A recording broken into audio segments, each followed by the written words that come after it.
Hello and welcome. Tonight, or whenever you've chosen to press play, invite you into a journey that may seem quiet at first, even unremarkable. But as the minutes pass and the ideas begin to build, you may come to realize this is no ordinary self-help book. This is a book about invisible forces.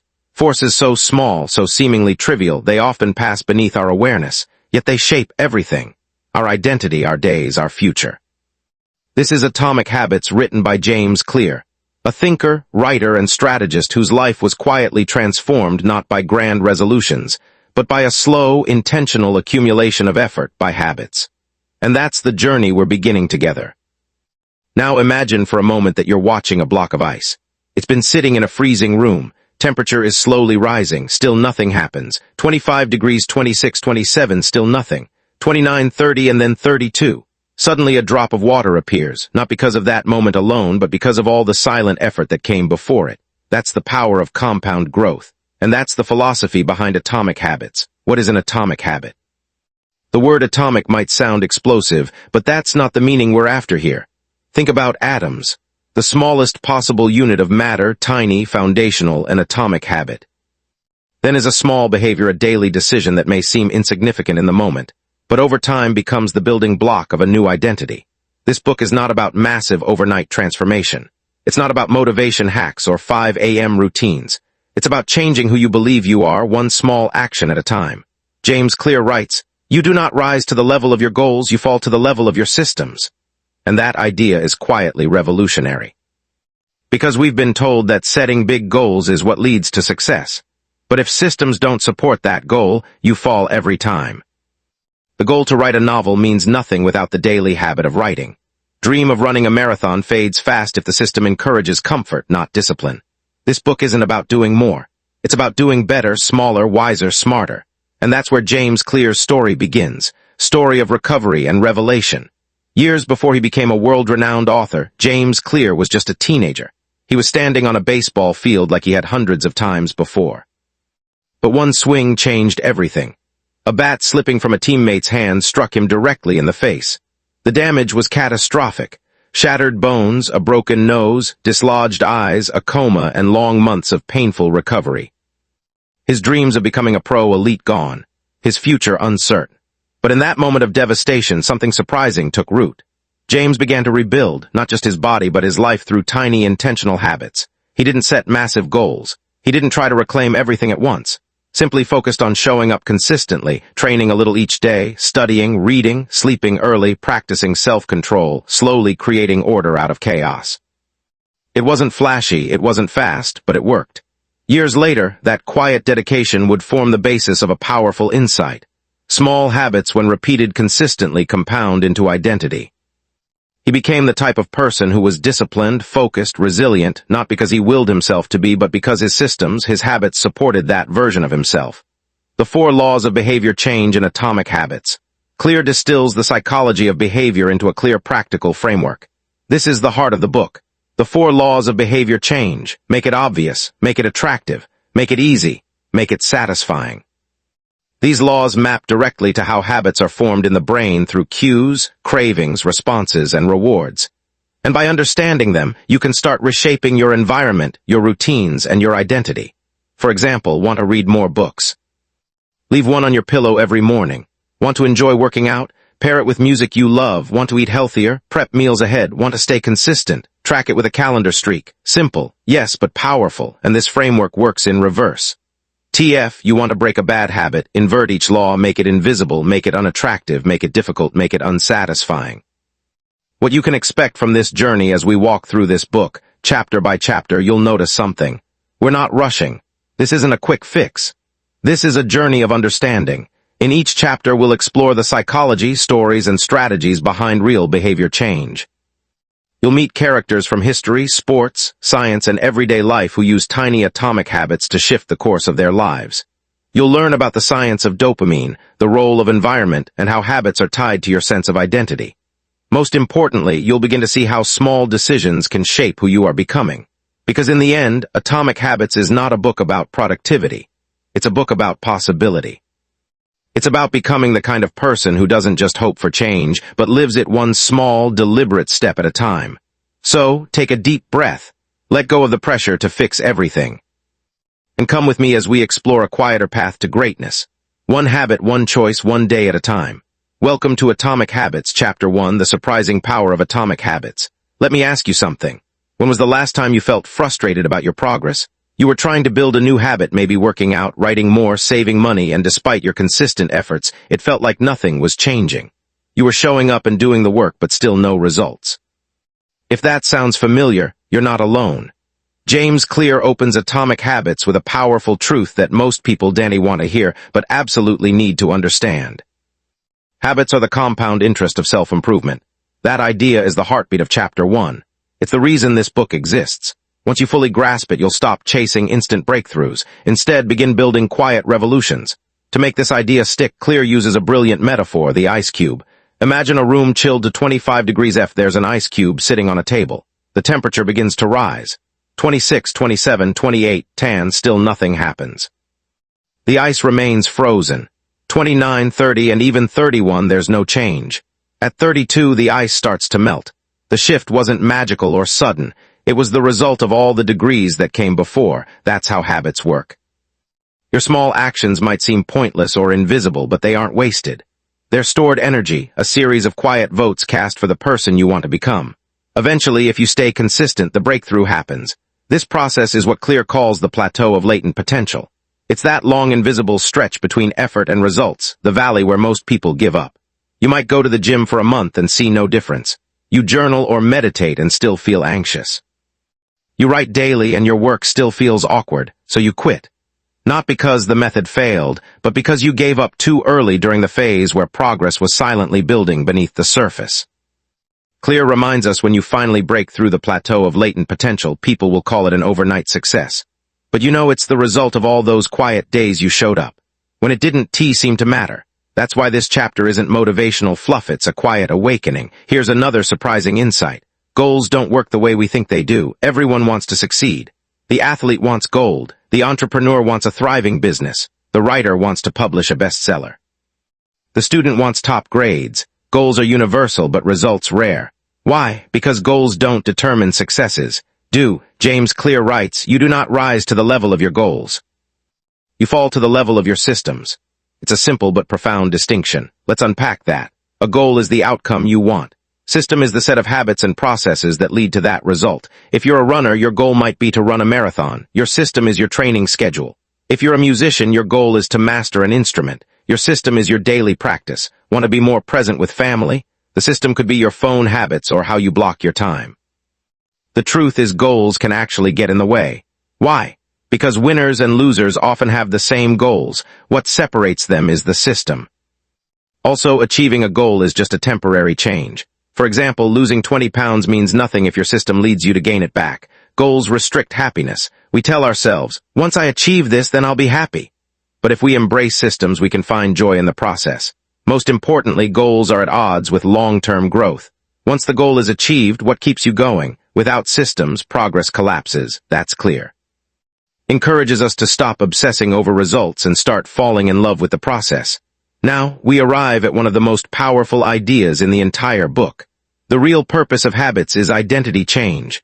Habits aren't about what you achieve. They're about who you become. Think about this.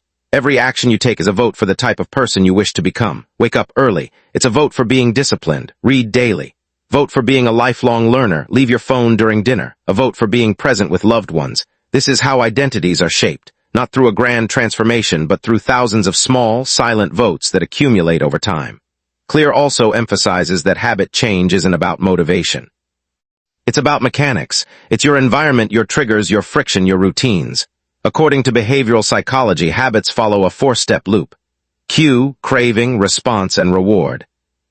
In later chapters, Clear dives deeper into how we can design each step. But for now, it's enough to know this. Habits are not destiny. They're designable. To end the chapter, Clear returns to the central theme, why small changes matter so much. A single tiny habit may seem meaningless in the moment, but repeated day after day, week after week, it becomes powerful. Imagine improving by just 1% each day. Over a year, you won't be twice as good. You'll be 37 times better. That's not fantasy. It's simple math. But the reverse is true, too. If you slip by 1% each day, your skills and focus erode over time. That's why small habits are never neutral.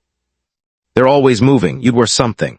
So as chapter 1 closes, we relay with a quiet urgency. Your outcomes are a lagging measure of your habits. Your weight reflects your eating habits. Your clutter reflects your organizing habits. Your knowledge reflects your reading habits. If you want different results, don't chase the outcomes, change the habits that precede them. And now we stand at the threshold of transformation. You've seen the invisible power of habits.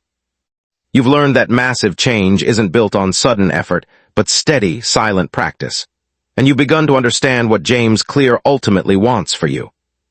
Not just better productivity, not quicker wins, but a quiet, consistent alignment between who you are and who you want to become. Welcome to the path of atomic habits.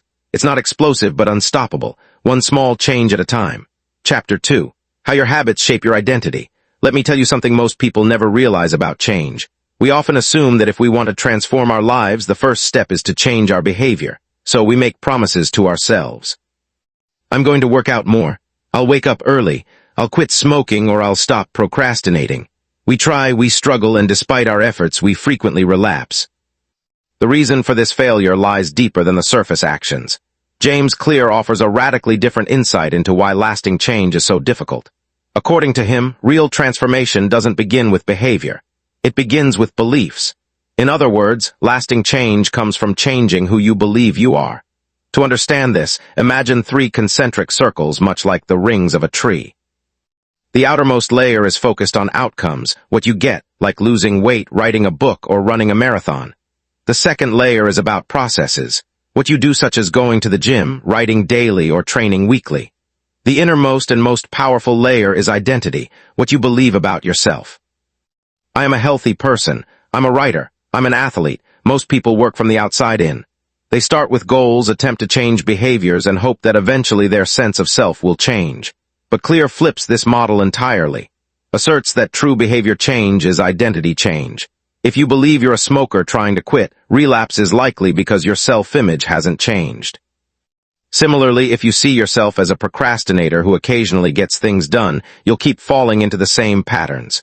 But when your identity shifts, when you truly believe I'm not a smoker, I'm a focused person, or I'm a runner, the behavior begins to follow naturally. So, where does identity come from? You weren't born thinking you're lazy or undisciplined. These beliefs came from your past experiences, usually small, repeated ones. Every action you take is a vote for the type of person you are becoming. Write 1 sentence. You're a writer. Practice 1 chord. You're a guitarist. Meditate for 1 minute. You're someone who values presence. No single action will transform your identity, but every consistent act reinforces it. As James Clear puts it, your habits shape your identity, and your identity shapes your habits. This forms a powerful feedback loop where identity drives habits and habits reinforce identity. To bring this concept down to earth, consider 2 people trying to quit smoking. When offered a cigarette, the first says, "No thanks, I'm trying to quit," while the second replies, "No thanks, I don't smoke." The first still identifies as a smoker resisting temptation. Second has already embraced a new identity. That's the difference between outcome-based and identity-based habits. When your habits align with your identity, there's no inner conflict. You're not resisting your old self, you're living your new one. James Clear offers a simple 2-step process for building identity-based habits. First, decide the kind of person you want to be. Second, prove it to yourself with small wins. If you want to be the kind of person who moves every day, start with a walk or a stretch. If you want to prioritize mental clarity, meditate for 60 seconds, turn off notifications, or journal 1 line. The key is consistency, not perfection. You don't have to run 5 miles to be a runner. You just have to run regularly, even a little, because identity isn't declared. It's earned through action. Every small win is a brick in the foundation of your future self. This approach also solves a deeper issue, motivation. When your actions stem from identity, you don't wake up debating with yourself. You're not asking, "Should I go to the gym today?" You simply know, "I'm the kind of person who doesn't skip workouts." This internal alignment eliminates friction. Your actions become expressions of your beliefs, not battles against your impulses. As Clear reminds us, every action you take is a vote for the type of person you wish to become. No single instance will transform your beliefs, but as the votes build up, so does the evidence of your new identity. But belief is fragile, especially when shaped by past failures. No, many people want to build better habits, but deep down don't believe they can. They carry old stories. "I've never been disciplined. I always fall off track. I'm just not that kind of person." These are not truths or past-based narratives. The reality is you're not bound by your past. You're not doomed to repeat it. You simply haven't cast enough votes for a new version of yourself. Every repeated action is proof. Over time, this proof becomes belief, and that belief becomes identity. James Clear encourages us to ask a powerful question. Who is the type of person that could get the outcome I want? Instead of focusing solely on results, focus on becoming the kind of person who naturally achieves those results. If you want to lose weight, become someone who doesn't miss workouts. If you want to write a book, become someone who writes every day. If you want to be present with family, become someone who silences distractions at home. It's not about being perfect. It's about creating alignment between your actions and your ideal self. This is where psychology adds something profound, what researchers call self-signaling. We interpret our own actions as evidence of who we are. When you show up even on the hard days and follow through even when no one is watching, you begin to believe I'm that kind of person.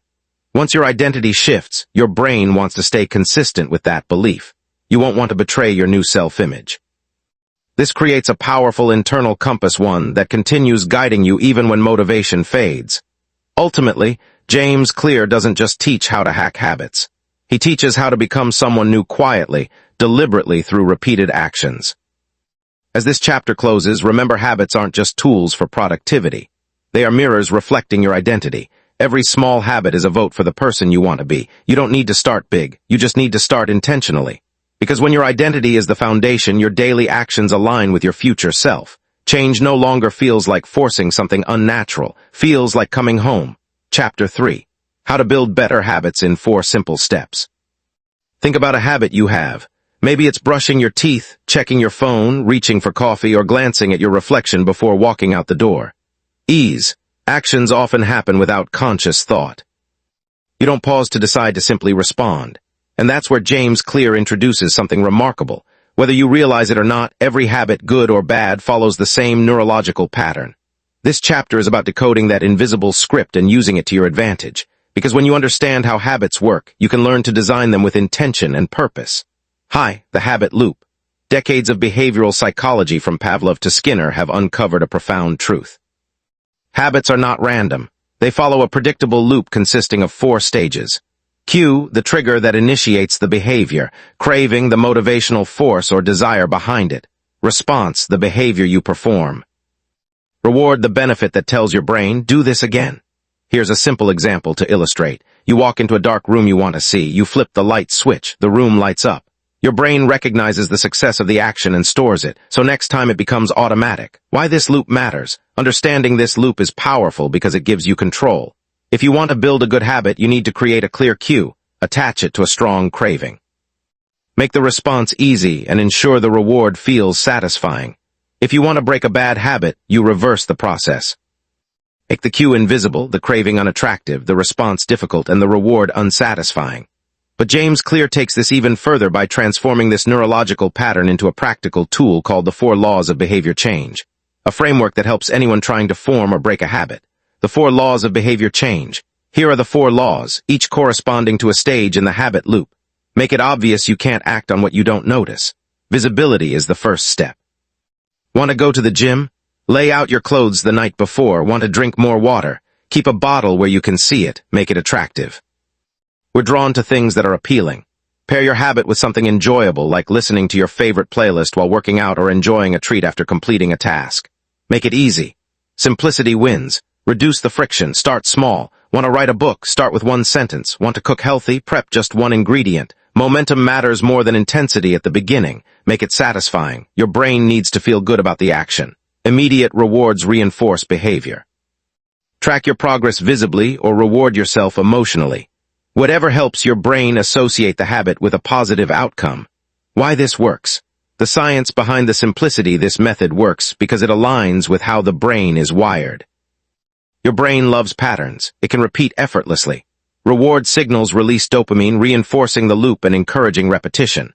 The more a behavior is repeated and rewarded, the more automatic it becomes. That's why Clear emphasizes systems over goals. A goal is a moment in time. A system is a continuous process. Habits are the invisible foundation of effective systems, the inverse. How to break a bad habit. To break a habit, simply invert the 4 laws. Make it invisible. Make it unattractive. Make it difficult. Make it unsatisfying. Want to stop mindless scrolling? Hide your phone or delete the app. Remind yourself of how tired and unproductive you feel afterward. Use blockers. Ask a friend to keep you accountable. Ask. This approach isn't about guilt. It's about reshaping your environment to support better decisions. Systems over willpower. Here's one of the most liberating truths from this chapter. You do not rise to the level of your goals, you fall to the level of your systems. Goals give you direction, systems make progress possible, and habits are what hold those systems together. Without understanding the structure, you're just guessing. With it, you're designing your future. Practical takeaway. Identity plus system equals transformation. Chapter 2. Focused on identity. Asking who do I want to become? Chapter 3 gives you the system to get there by applying the 4 laws to your daily life. For example, if you want to become someone who writes every day, make it obvious. Put your notebook on your pillow, make it attractive. Brew your favorite tea before writing, make it easy. Start with just one sentence, make it satisfying. Track your streak on a calendar or app. This isn't motivation, it's design. And that's the secret. Final thoughts. The real secret to better habits isn't willpower or discipline. It's not about talent or effort alone. It's about understanding the hidden pattern that your brain is already following and using that knowledge to your advantage. When you make habits obvious, attractive, easy, and satisfying, you remove resistance and create a structure that supports consistent action. You stop waiting for change and start building it one small step at a time. Chapter 4. The Man Who Didn't Look Right. There's a moment in this chapter, quiet, almost casual, that lingers in your mind long after you've turned the page. James Clear opens with a story that at first glance appears unremarkable. A woman working in a hospital notices something off about a patient. There are no alarms. The monitors don't show anything unusual. All the data looks fine. She says something most others wouldn't. He just didn't look right. And that subtle, almost instinctive feeling saves the man's life. This phenomenon is called situational awareness, the ability to detect subtle changes in your environment and recognize patterns before they develop into problems. In high-stakes fields like medicine, it can be the difference between life and death. But situational awareness isn't only for emergency rooms and operating tables. In everyday life, it marks the boundary between living intentionally and drifting aimlessly. This chapter delves into that razor-thin edge awareness sand. Why the ability to notice what is happening around and within you is the foundation of all meaningful habit change. Habits begin with awareness. One of the key truths about habits is that most of them operate beneath our conscious radar. We don't typically make a deliberate decision to open our phones and start scrolling. We don't set a plan to bite our nails or mindlessly check the fridge. These actions just happen, and that is the hidden danger of unconscious behavior. James Clear emphasizes a vital point here. You cannot change a habit that you are not even aware of. That's why he puts so much emphasis on developing self-awareness. Before you attempt to shift your habits, build a new routine, or pursue a better version of yourself, you must first see clearly what your current reality looks like.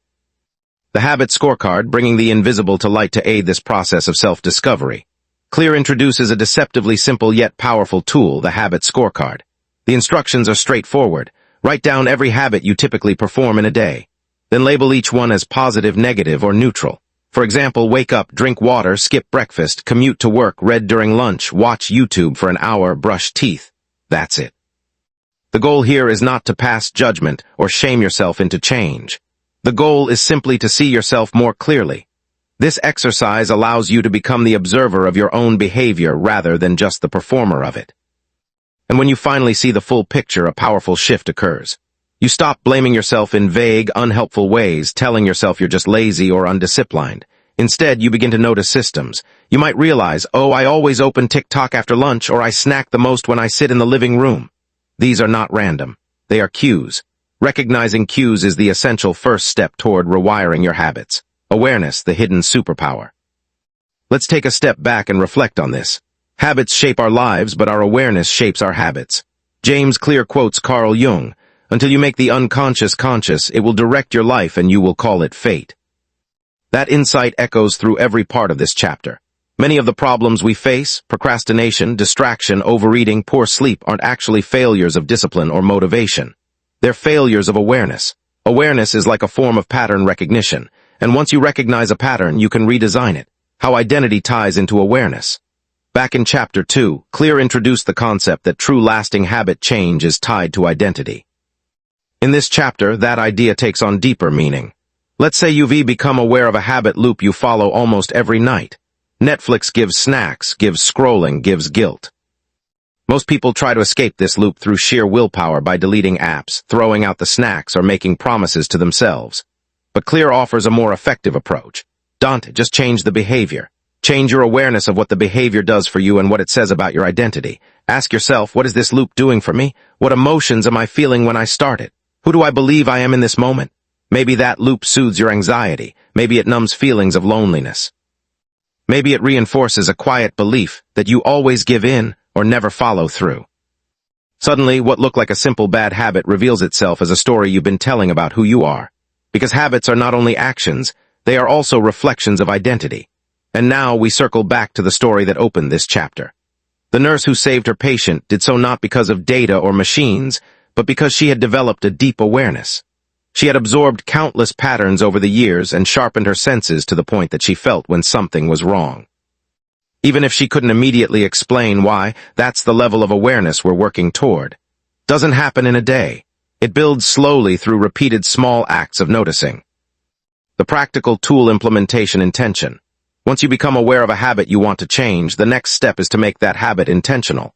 This is where Clear introduces one of the most effective strategies in behavioral psychology.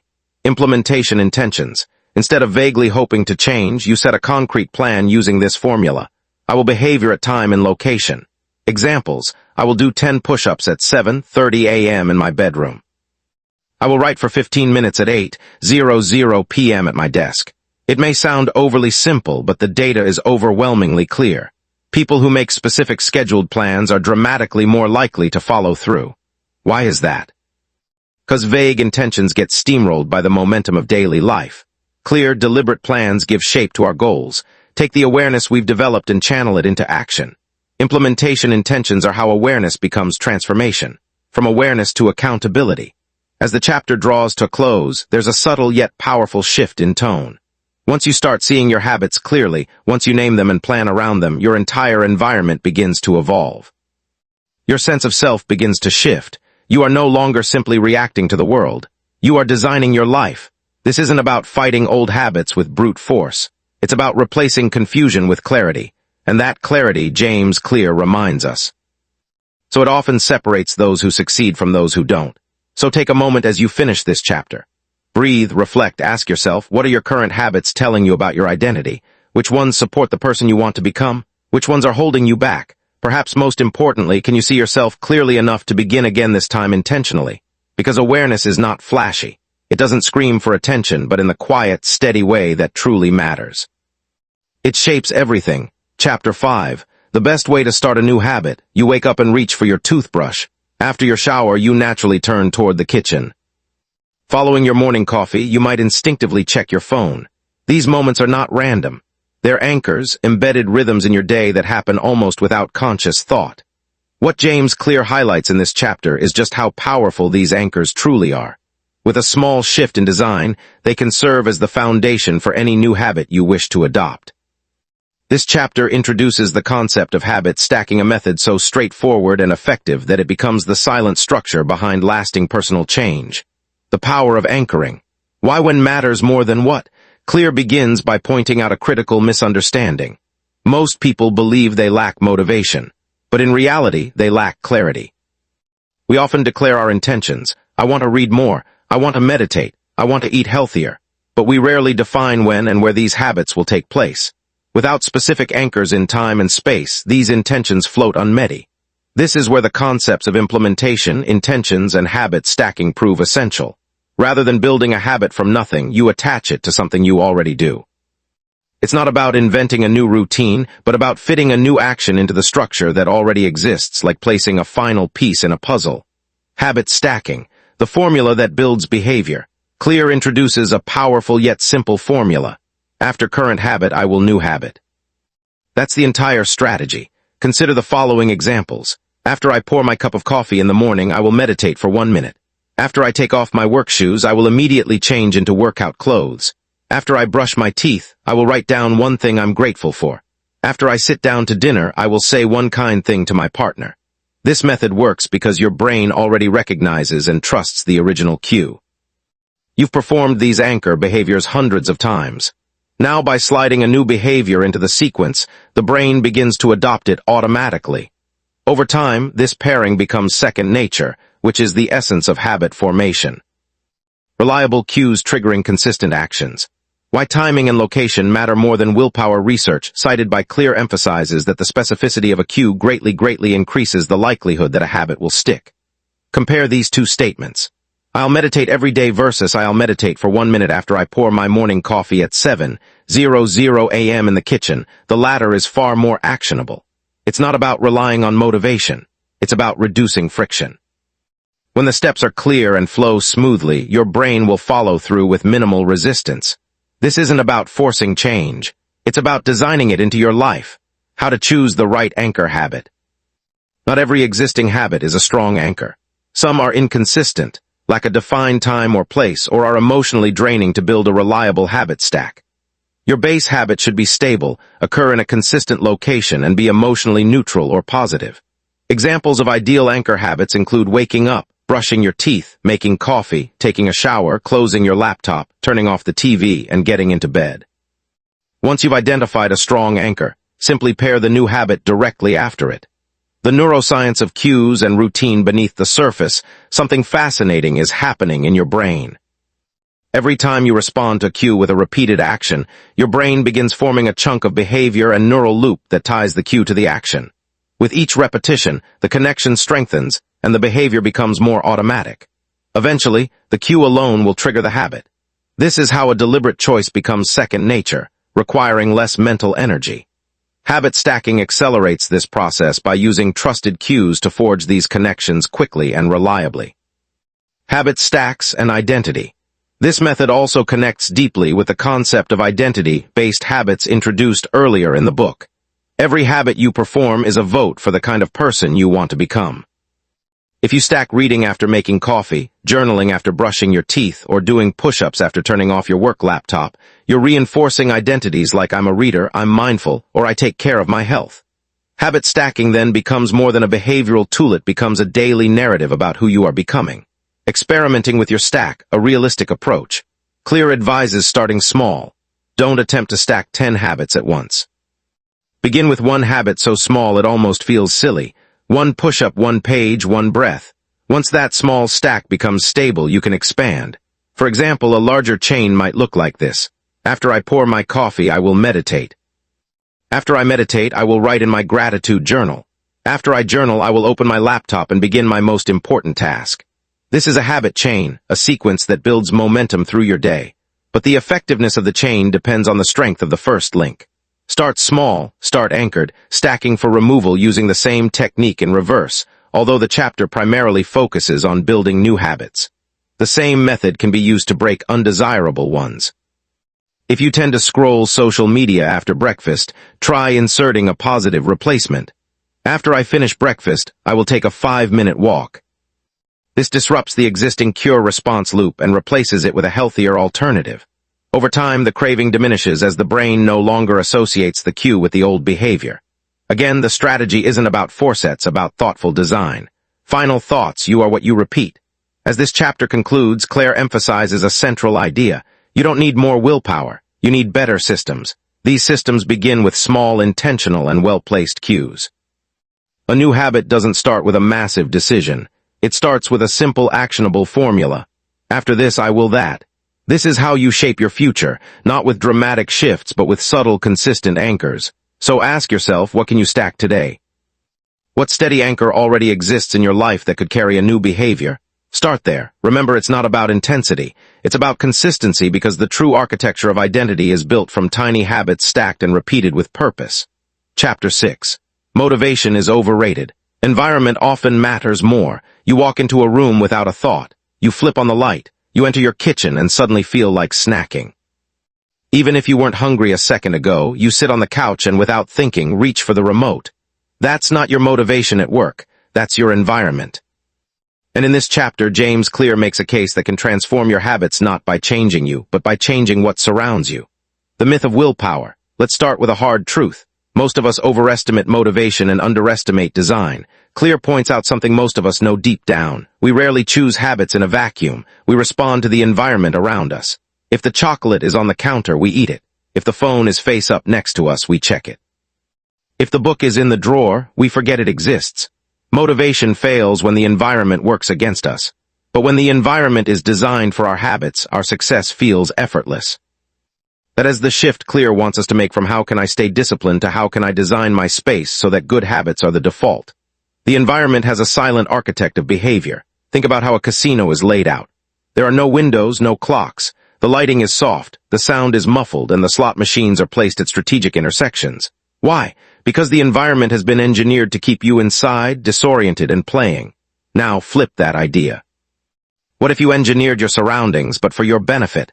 What if your home, workspace, and daily routes were quietly nudging you toward better choices? You wouldn't need to fight temptation. It simply stops seeing it. Environment Design 101. Make cues obvious. Here's the first principle. Make the cues for your good habits obvious and visible. Want to practice guitar more? Keep the guitar on a stand in the center of the room, not in a case under the bed. Want to drink more water? Just put a full glass on your desk before you sit down to work. Want to eat healthier? Make fruit the first thing you see in the fridge. Put junk food in opaque containers and hide it at the back. This isn't about discipline. It's about visibility. If the cue is out of sight, it's out of mind. If it's in sight, it becomes a silent invitation. The brain's association with space Clear points to a fascinating fact about how our brains work. We don't just associate behaviors with time. We associate them with places. For example, you may feel focused at your work desk. You may feel sleepy in your bedroom. You may feel hungry when you walk into the kitchen, even if it's 10 minutes after dinner. These associations form because of contextual cues. The place becomes a trigger. So here's the practical takeaway. Assign specific spaces for specific habits. Read in a designated chair. Write at a clean, quiet desk. Meditate in a consistent corner. Eat only at the dining table. Never scroll in bed. When you split environments by intention, you reinforce the behavior in your brain. Each time you return to that space, your brain says, "Oh, we do this here." And the habit becomes easier. Redesigning existing spaces. What if you don't have an entire house to reconfigure? Clear's advice is refreshingly realistic. You don't need more space, you just need better cues. Here's how you can layer multiple environments in a single room. Use a different corner of the room for each activity. Rearrange your furniture to create physical boundaries. Change the lighting or scent for different tasks. Use objects to define the task. Headphones for focus, a cushion for meditation, a candle for reflection. Even slight tweaks like turning your chair to face a different direction can tell your brain this is a new mode. The clearer the boundary, the easier the habit. The inverse is also true. Remove the cues for bad habits. Just as you make good cues visible, you make bad cues invisible. This is the second pillar of environment design. It's easier to avoid temptation than to resist it. Claire offers practical examples. If you always check your phone during work, leave it in another room or use a timed lock box.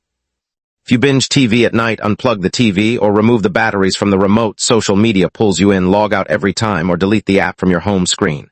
The idea is simple. Make the bad habits harder, make the good ones frictionless. You don't need to overpower a bad habit, you just need to trip it up. Shape the room to shape the routine. Let's zoom out. Your home, your desk, your phone, they all send messages. They say you relax here, you scroll here, you work here, you eat here. What if you re-scripted those messages? What if your environment became a quiet coach, whispering the right cues at the right time?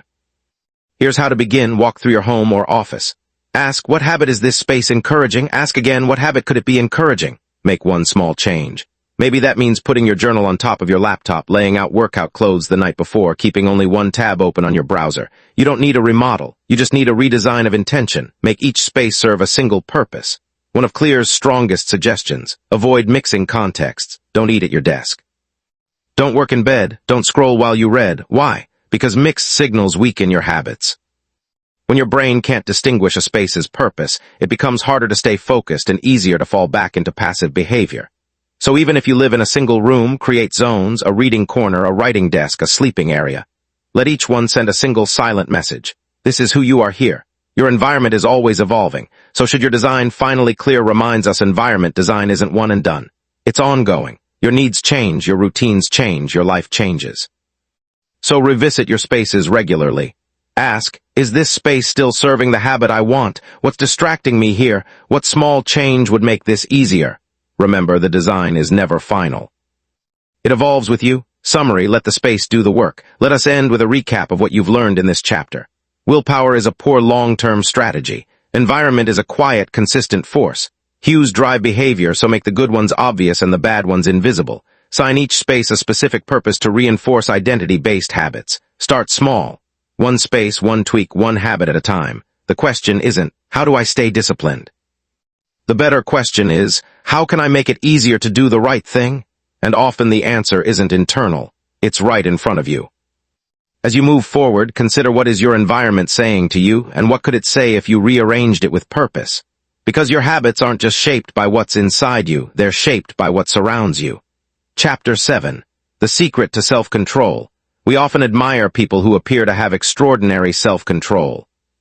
Whether it's the monk who can resist anger, the athlete who never misses a training session, or the friend who's immune to the allure of junk food, social media, or late-night distractions, they seem to possess a kind of superhuman willpower. But James Clear challenges this traditional view. According to him, disciplined people are not inherently better at resisting temptation. They're just better at avoiding it.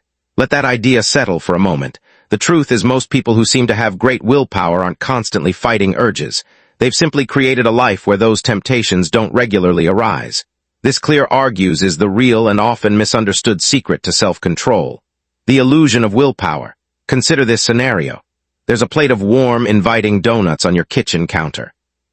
You walk past it 10 times a day, and each time you have to mentally tell yourself, don't eat one. That's what most of us think self-control looks like. Repeated deliberate acts of restraint. But this process is exhausting. Even if you manage to resist every time, each instance chips away at your mental energy just a little bit. Now imagine an alternative situation. The donuts aren't in the house at all. You don't see them, so you don't think about them. Suddenly, not eating a donut isn't a test of strength. It's a non-issue. Clear puts it simply. It's easier to practice self-restraint when you don't have to use it. Driven behavior. Why temptation works on us. To truly understand why temptation affects us, we need to revisit the idea of the habit loop. Every habit begins with a cue, something that grabs your attention. Here's the fascinating part. You can't crave what you don't notice. You don't start craving cookies unless you see them. You don't feel the urge to scroll through your phone unless it buzzes or lights up. You don't feel the itch to shop unless you ray in a store or scrolling through a shopping app. Cues are what trigger cravings, and those cravings then lead to action. That's why Clear insists that mastering temptation is T about building ironclad discipline and S about cutting off the cue before it can spark desire. Remove the cue, remove the temptation. James Clear tells the story of a man who lost over 100 pounds, not through harsh diets or extraordinary willpower, but by systematically removing the triggers that led to poor choices. This man stopped watching cable TV to avoid mindless late-night snacking. He left his phone in another room during meals to remain present and prevent boredom eating. He packed healthy lunches ahead of time so that when lunchtime came, junk food wasn't even an option. Each of these small intentional changes removed a cue from his environment. He wasn't in a constant battle to resist. It simply created an environment where there was nothing to resist. That's the key principle Clear promotes. Self-control is a short-term strategy. Environment design is a long-term one. The power of inaccessibility. There's a psychological concept called the 20-second rule, which suggests that if something is just 20 seconds harder to access, we tend to do it less. Conversely, if it's 20 seconds easier, we're more likely to do it. Slight delay or ease can be incredibly effective in shaping habits. If you want to curb a bad habit, make it inconvenient, make it less visible, make it even a little bit annoying to access. For example, unplug your TV and put the remote in a drawer. Delete tempting apps or move them to a hidden folder on your phone. Use app blockers or set timers to create a barrier before you can use certain apps. If you're trying to avoid impulse purchases, leave your wallet at home when passing by your favorite stores. The goal is to create just enough friction that your automatic behavior gets disrupted before it can turn into action. People with high self-control rarely use it. One of the most powerful revelations in this chapter is that people with high self-control actually spend less time in situations that test it. They don't succeed because they fight temptation better. They succeed because they avoid the fight altogether. They don't keep junk food in the house. They don't go to bars if they're trying to quit drinking. They don't charge their phones next to their beds. They leave them across the room or in another space entirely. They don't waste time engaging with toxic people. Simply cut them out of their lives. It's not that these people are stronger it's that they are more intentional about shaping their surroundings. Social environments matter to temptation isn't limited to physical triggers. It's also social. If you're surrounded by people who gossip, constantly scroll their phones, skip workouts, or overspend, you're much more likely to adopt those behaviors yourself. Clear reminds us that one of the most effective ways to build better habits is to join a culture where the behaviors you want to develop are the norm. Surround yourself with readers if you want to read more. Hang out with runners if you want to stay fit. Connect with creators if you want to build or make things. When your environment aligns with your goals, resisting temptation stops feeling like resistance. It starts feeling like you really just going with the flow in a better direction. Design greater than discipline. So what's the core message of Chapter 7? You don't need more willpower. You need better systems. You don't beat bad habits by gritting your teeth and trying harder. You beat them by removing the conditions in which they flourish. Clear leaves us with a liberating reminder. You, Dante, have to be the victim of your environment. You can be the architect of it. Avoiding temptation isn't weakness, it's wisdom. You're not weak because you make things easier for yourself. You're smart because you've chosen a strategy that actually works. How to apply this chapter. Now let's break these insights down into practical steps. First, identify your cues. What triggers your worst habits? Is it a specific time of day, a certain place, a person, a sound, or a phone notification? Once you've identified them, work on removing or replacing those cues. Don't rely on raw resistance. Change what you see, who you're with, and where you spend your time. Use inconvenience to your advantage. Make your bad habits 20 seconds harder to access. Add friction wherever you can. Also, surround yourself with people who support your goals. Join communities that embody the behavior you want to adopt. Let social pressure work in your favor. Finally, celebrate avoidance as a strength. Every time you adjust your environment to sidestep a temptation, you're not just improving your behavior. You're reshaping your identity into someone who makes wise, long-term choices. Final thoughts. We're often quick to blame ourselves when we fail at self-control. But perhaps we've just been playing the wrong game. James Clear doesn't ask us to be heroes, doesn't want us to spend our lives in a constant state of resistance. Instead, he offers a more peaceful, sustainable approach. Build a life where temptation fades into the background. Design your days not around struggle, but around flow. Let your decisions be smooth and effortless because the obstacles are already out of the way. So the next time you admire someone's discipline, pause and ask yourself, are they really stronger than you? Or did they just make sure the donuts weren't in the house to begin with? You are not defined by your willpower. You are shaped by your environment. And the good news, you have the power to shape it. Because the highest form of self-control, it's not needing it at all. Chapter 8, How to Make a Habit Irresistible. The second law of behavior change. Make it attractive. Let's pause for a moment. Close your eyes and think of a habit you want to build.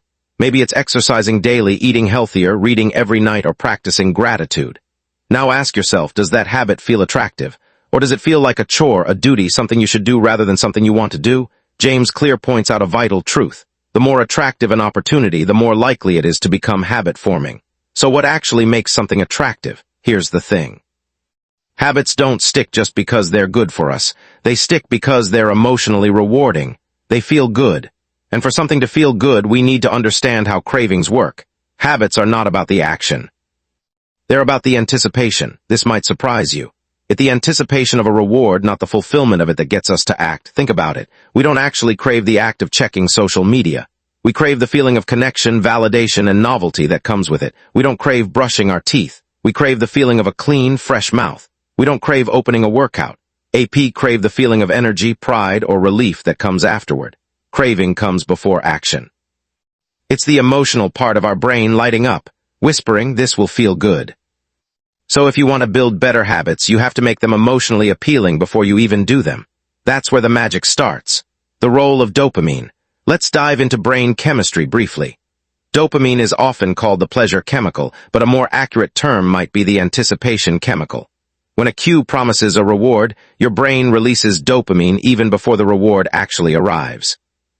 For example, when you smell popcorn, hear your phone buzz, or walk into a gym blasting energizing music, your brain is already primed in releasing dopamine.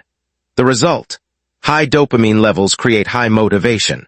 On the flip side, low dopamine means no action. That's why building a habit isn't about what you do. It's about how much you look forward to doing it. Anticipation is the fuel behind every habit engine, the secret tool temptation bundling. James Clear introduces a brilliant technique called temptation bundling. Based on research by behavioral economist Katie Milkman, the core idea is simple. Pair an action you want to do with an action you need to do. For example, only listen to your favorite podcast while exercising. Only watch Netflix while folding laundry. Only drink your favorite coffee after writing a journal entry. Only scroll through Instagram after completing 10 pages of reading. This works because you're reattaching an instant emotional reward. The thing you crave to a long-term beneficial habit. The thing you retrying to build. The habit becomes emotionally irresistible, not because the action has changed, but because your experience of it has. How culture shapes what we crave, but cravings don't just come from biology. They're deeply shaped by culture. Clear reminds us we tend to imitate the habits of three groups. The clothes of many and the powerful. Let's break this down.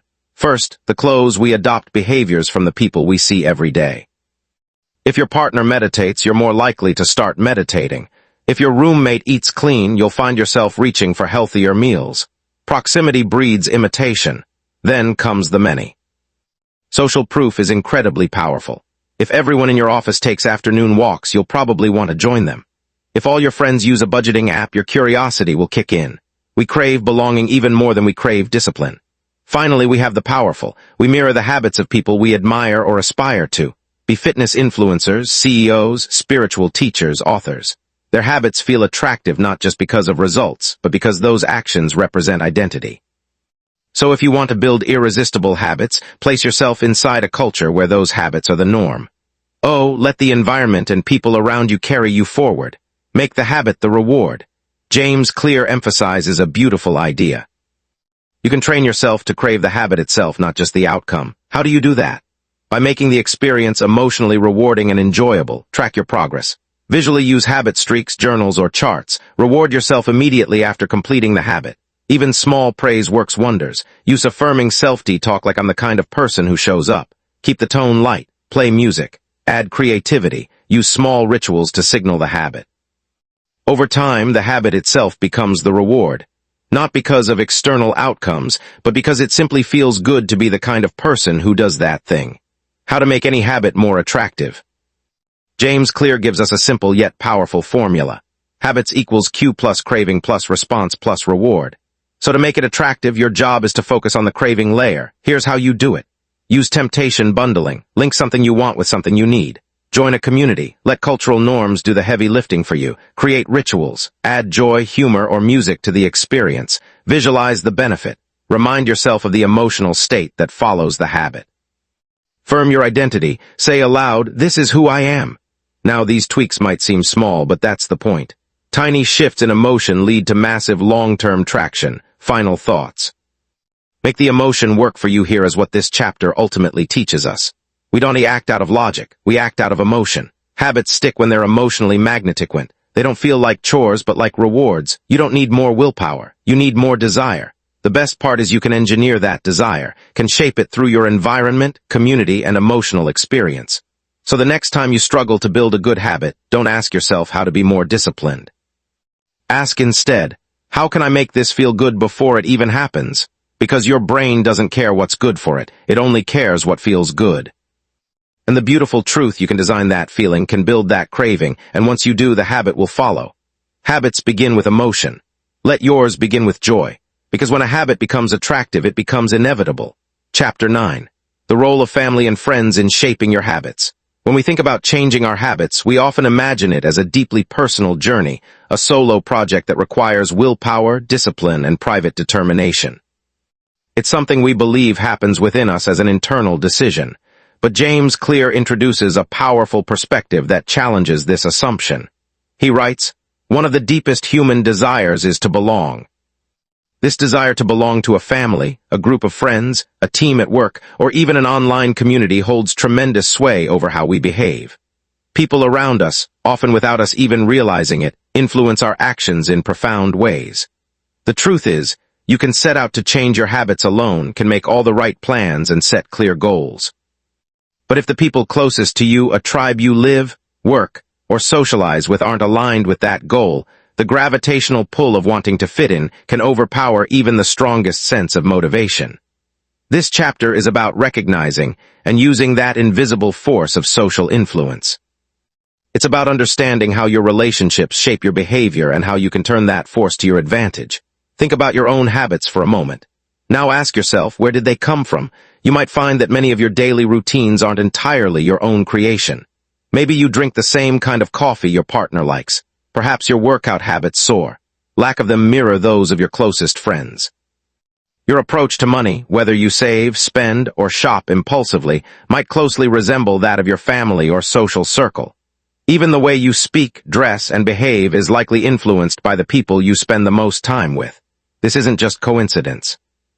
It's a product of conformity. James Clear explains, when changing your habits means challenging the tribe, change is unattractive. When changing your habits means fitting in with the tribe, change is very attractive. This is a vital insight. We're social creatures, and we naturally imitate the behaviors of those we admire, love, or depend on. So a smart question to ask ourselves is, how can we find a tribe where the behavior we desire is considered normal? Clear outlines 3 layers of imitation. 3 groups of people whose habits we tend to adopt often unconsciously. The first group is the close, our family and friends. These individuals have the most powerful influence on us simply because we spend the most time with them. Proximity amplifies their emotional impact. If your friends regularly go to the gym, there's a high chance you'll eventually join in. If your partner eats vegetarian, you might be inspired to try it. If your roommate studies late into the night, you'll likely follow that pattern. You don't need to be told what to do. Just being around them shapes your habits by osmosis. The second group is the influence of social norms. Imagine walking into a quiet restaurant where everyone is whispering. You'll instinctively lower your voice. Think about your first day at a new job when you're unsure of how to behave. What do? You watch everyone else and copy them. That's how human beings avoid social rejection. We model ourselves on what we see others doing. As Clear puts it, most days we'd rather be wrong with the crowd than right by ourselves. That's how deeply we're wired for conformity. The third layer is the powerful those with status. We don't just copy our peers. We also mimic people we look up to. These are the respected, the successful, the wise, the attractive. If someone we admire writes every day, meditates, runs marathons, reads deep books or journals each morning, we want to be like them, begin to copy their routines, not just because of what they do, but because of who they are. This is the key to forming new habits. It's not just about changing what we do, it's about reshaping who we want to become. This leads to a crucial insight about identity and belonging. Clear writes, when your behavior aligns with the values of your tribe, you feel a sense of belonging. And when a habit fosters that sense of connection, it doesn't feel like a burden anymore. It feels meaningful. It becomes a way of expressing this is who we are. This is what we do. This is how we live.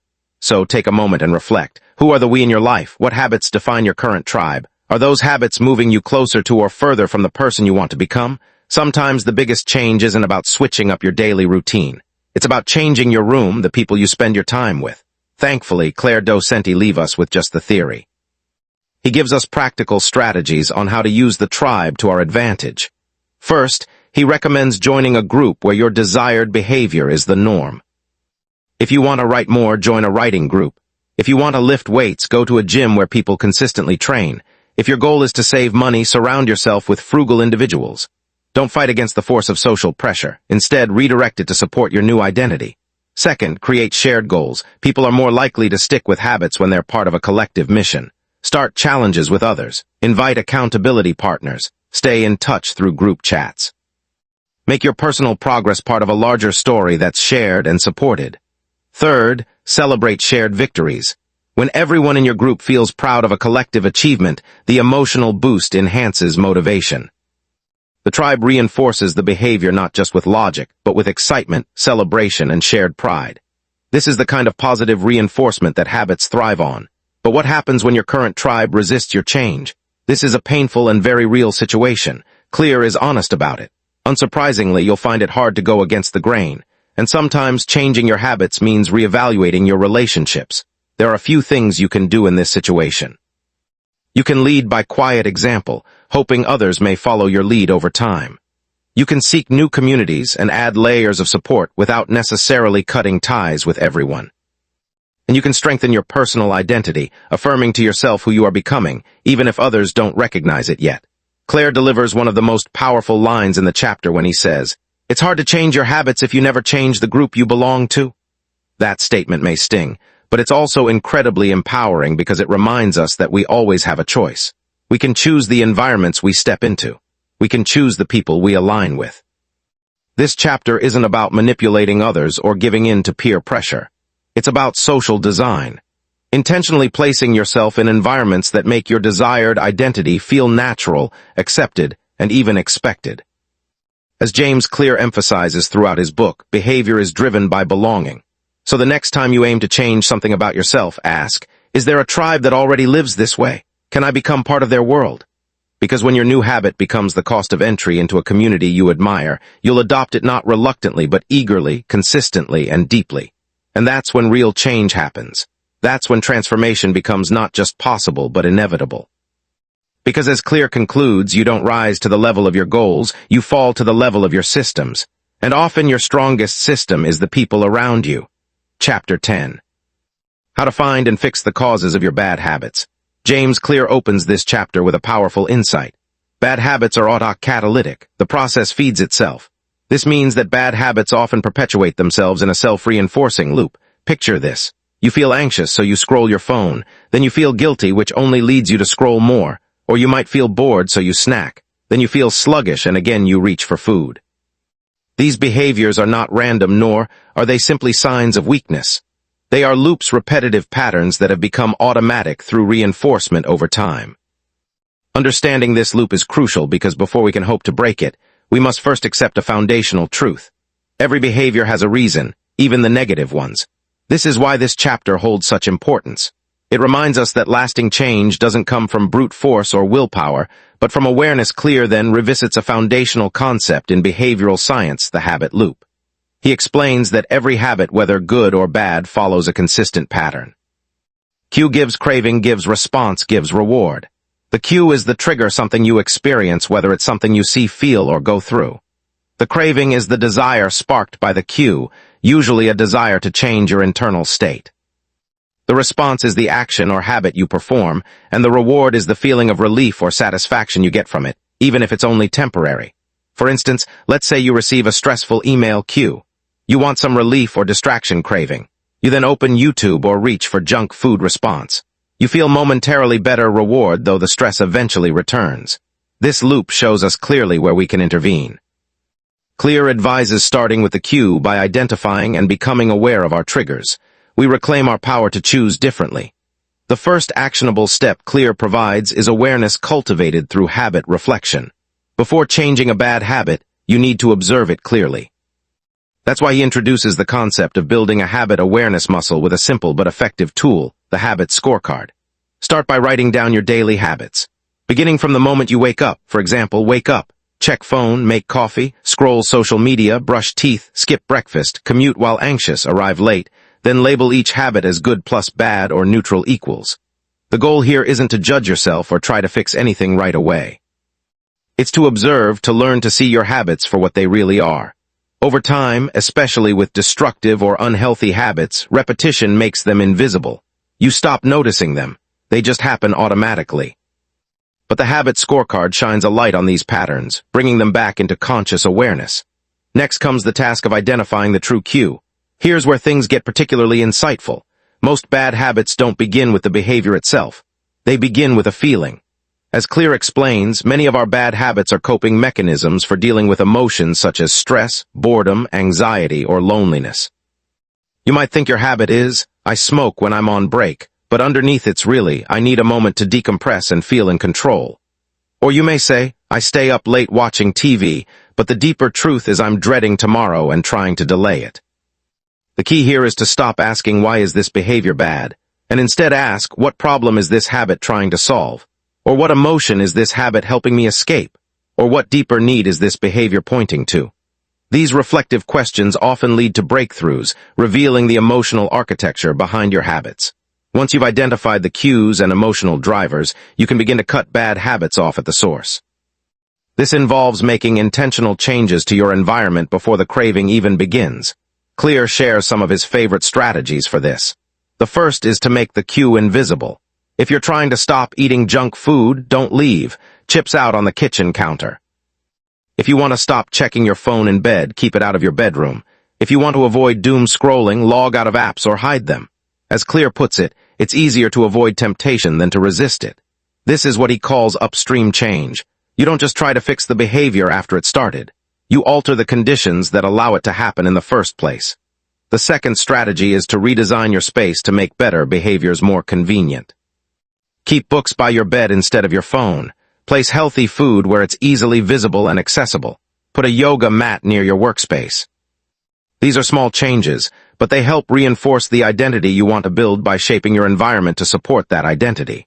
The third strategy is to use something called an implementation intention. This is a powerful technique. Instead of vague goals like I'll eat better, you set specific plans like if I get stressed, I will take 5 deep breaths and make tea. In doing so, you build an alternate response that still meets the emotional need, but in a healthier, intentional way.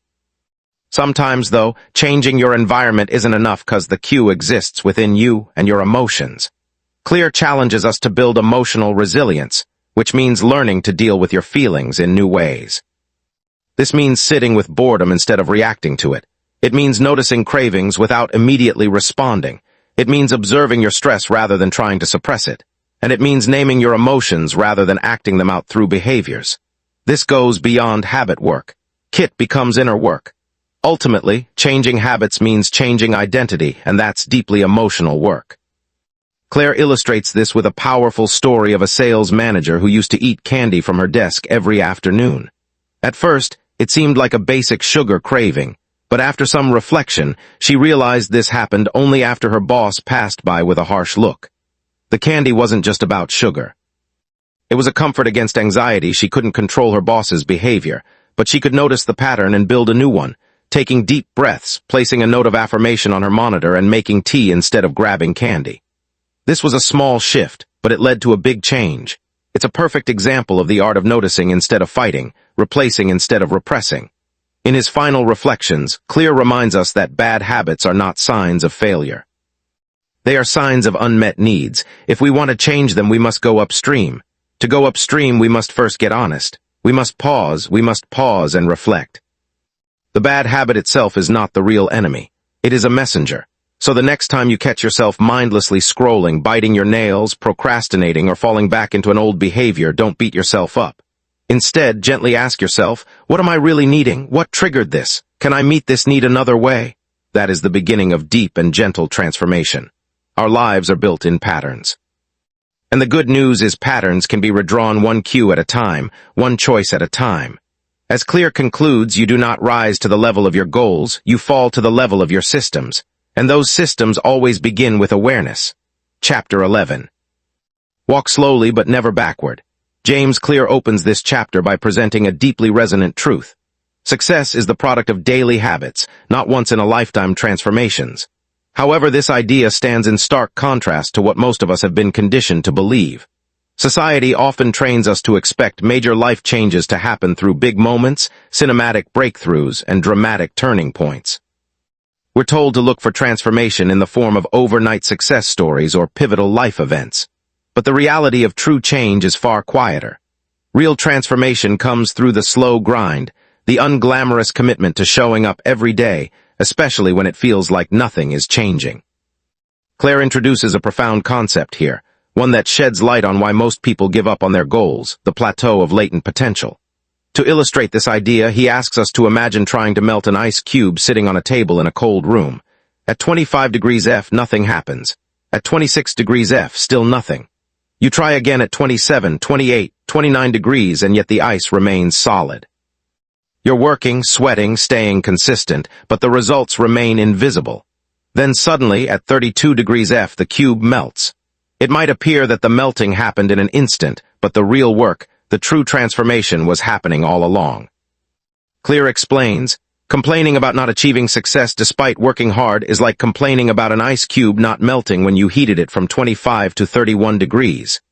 This concept, the plateau of latent potential, is the hidden phase where results lag behind effort, where progress feels invisible, and unfortunately where most people give up.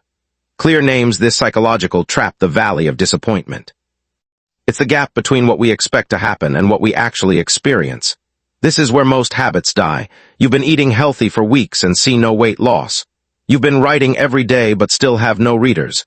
Meditated for a month, yet your anxiety remains. It feels like failure, but it's not.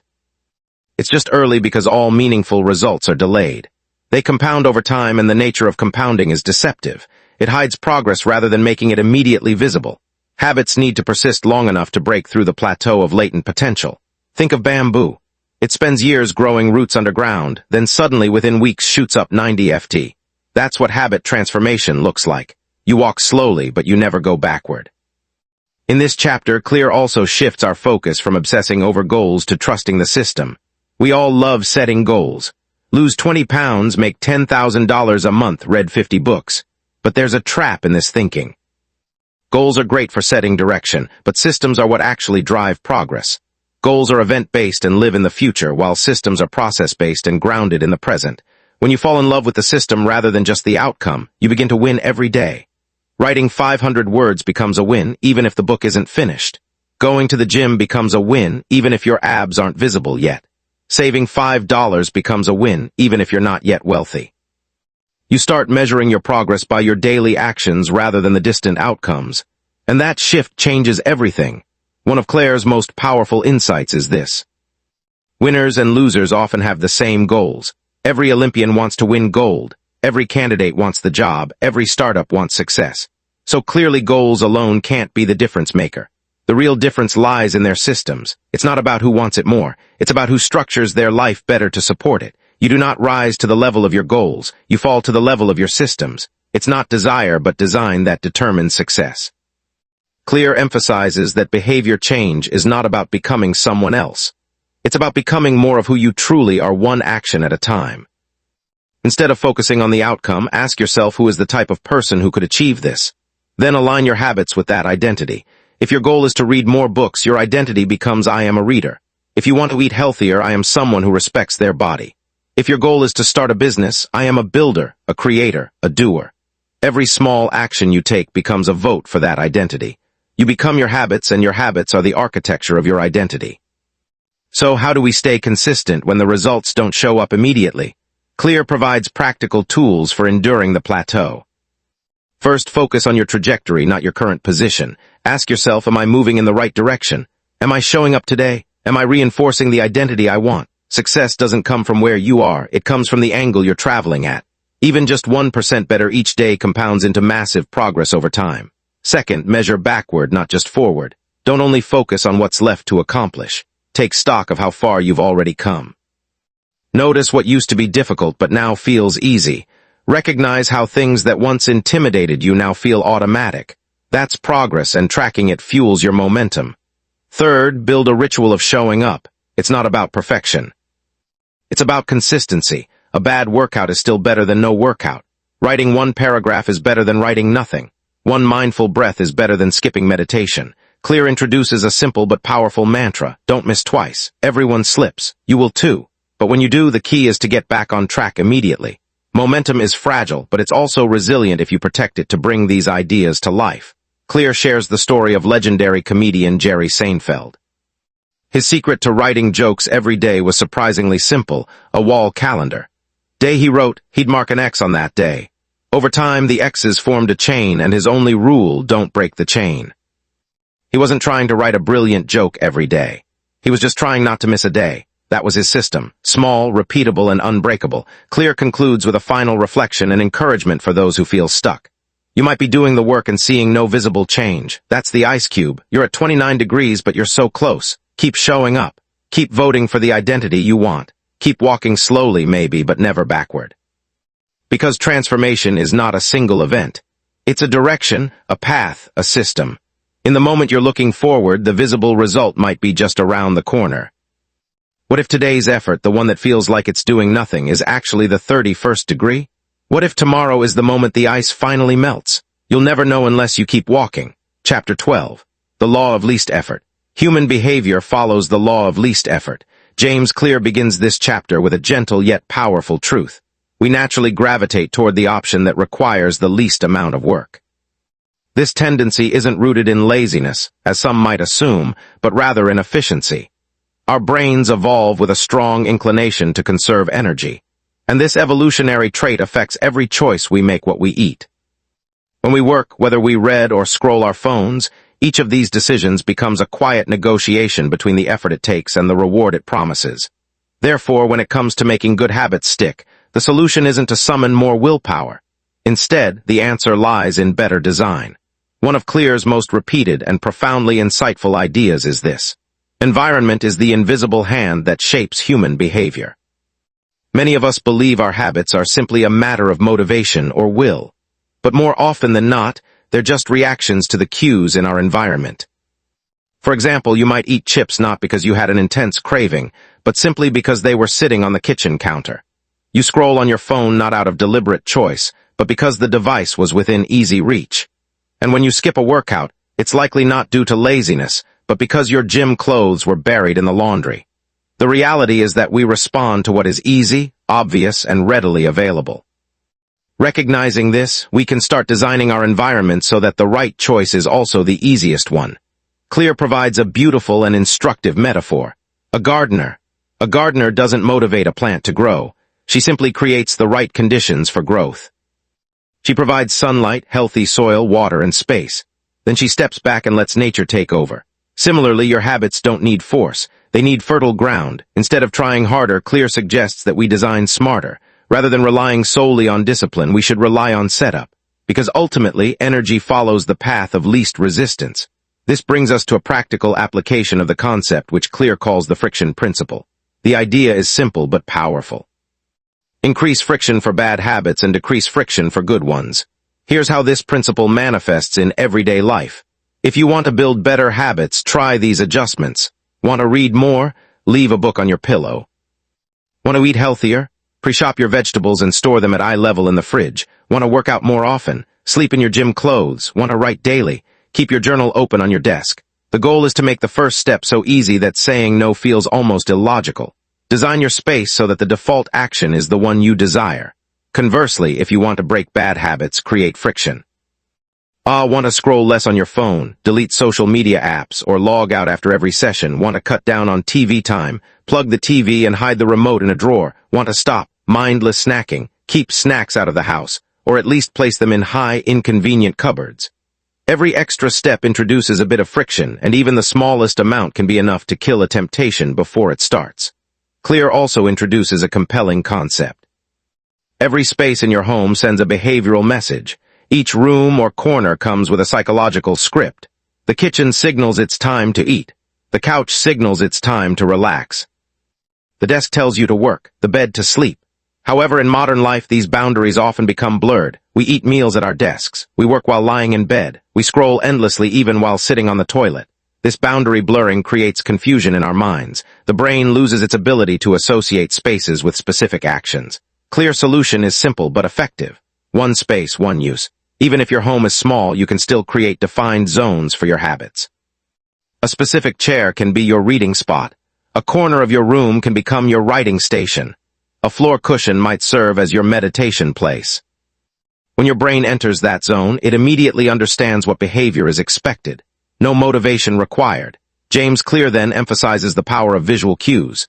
These are the strongest environmental triggers we have. For instance, a guitar stored away in the closet rarely gets played. A meditation app buried on the third screen of your phone rarely gets opened. Vitamins kept in a drawer are easily forgotten. The fix: make the cue visible. Place the guitar in the middle of your living space. Put your yoga mat right by the front door. Set your water bottle beside your laptop. When the cue is obvious and visible, starting the habit becomes natural. This idea is at the heart of the second law of behavior change. Make it easy. Nothing is easier than a habit that initiates before you've even thought about it. To reinforce this idea, Clear introduces a strategy called environment priming. Involves preparing your space in advance so that the next action becomes effortless. For example, if you want to eat a healthy breakfast tomorrow, set out the pan and oats the night before. If you plan to go for a morning run, put your shoes by the door and preload a podcast. If your goal is to write, open the document and type the title before going to bed. When your environment is primed, your behavior becomes automatic. You remove the need for decision which is mentally taxing. The more steps you eliminate between you and the habit, the more likely it is you'll follow through. Zooming out, the true beauty of this chapter is not that Clear asks us to become more disciplined individuals. Rather, he invites us to become intentional designers of our lives. Designers don't depend on willpower. They remove obstacles. They smooth the path. They make the right thing the easy thing. This is the essence of the law of least effort. I think it applies to everything from your kitchen, to your phone, to your calendar. To further illustrate this principle, Clear shares a story from Japan's railway system. The Japanese Shinkansen or bullet trains are celebrated worldwide for their efficiency. But their speed isn't just about the trains themselves. It's about a system meticulously designed to support that speed. The tracks are engineered to minimize curves. The staff is trained for impeccable timing. The platforms are structured for smooth boarding. In short, speed is embedded into the entire system. And that's exactly what you should aim for with your habits. Build your personal bullet train not by pushing yourself harder, but by laying down better tracks. To conclude, Clear brings everything together with a profound message. If you want to develop better habits, don't chase perfection. Don't wait for motivation. Don't rely on memory. Instead, make the habit easy. Make it visible. Make it automatic, because design always beats discipline. And the best part, once your setup is complete, the habits will happen almost on autopilot. They'll follow the path of least resistance. They'll become your default mode. They'll become part of who you are. Your environment is constantly speaking to you. The question is, what is it whispering? Is it supporting the person you're becoming, or is it dragging you back into an older version of yourself that you've already outgrown? Remember, you don't have to fight your habits. All you have to do is set the stage for them, and then let the law of least effort take care of the rest. Chapter 13. How to stop procrastinating by using the 2-minute rule when you start a new habit. Should take less than 2 minutes. James Clear opens this chapter with a disarmingly simple idea. Nearly any habit can be scaled down into a 2-minute version. At first glance, it sounds almost too simple to be effective. How could just 2 minutes possibly change your life? But as you'll soon understand, those 2 minutes aren't just the start of the habit. They are the habit because motion creates momentum. And once you begin, your behavior naturally continues. So the focus of this chapter is about learning how to shrink your biggest goals into the tiniest possible steps and win before your brain even gets a chance to resist. Let's imagine this together. You want to become someone who runs every morning, but the thought of running 5 km, lacing your shoes, finding the right playlist, it's overwhelming. So instead, try this. Just put on your running shoes. That's it. That's your entire goal. 2 minutes done.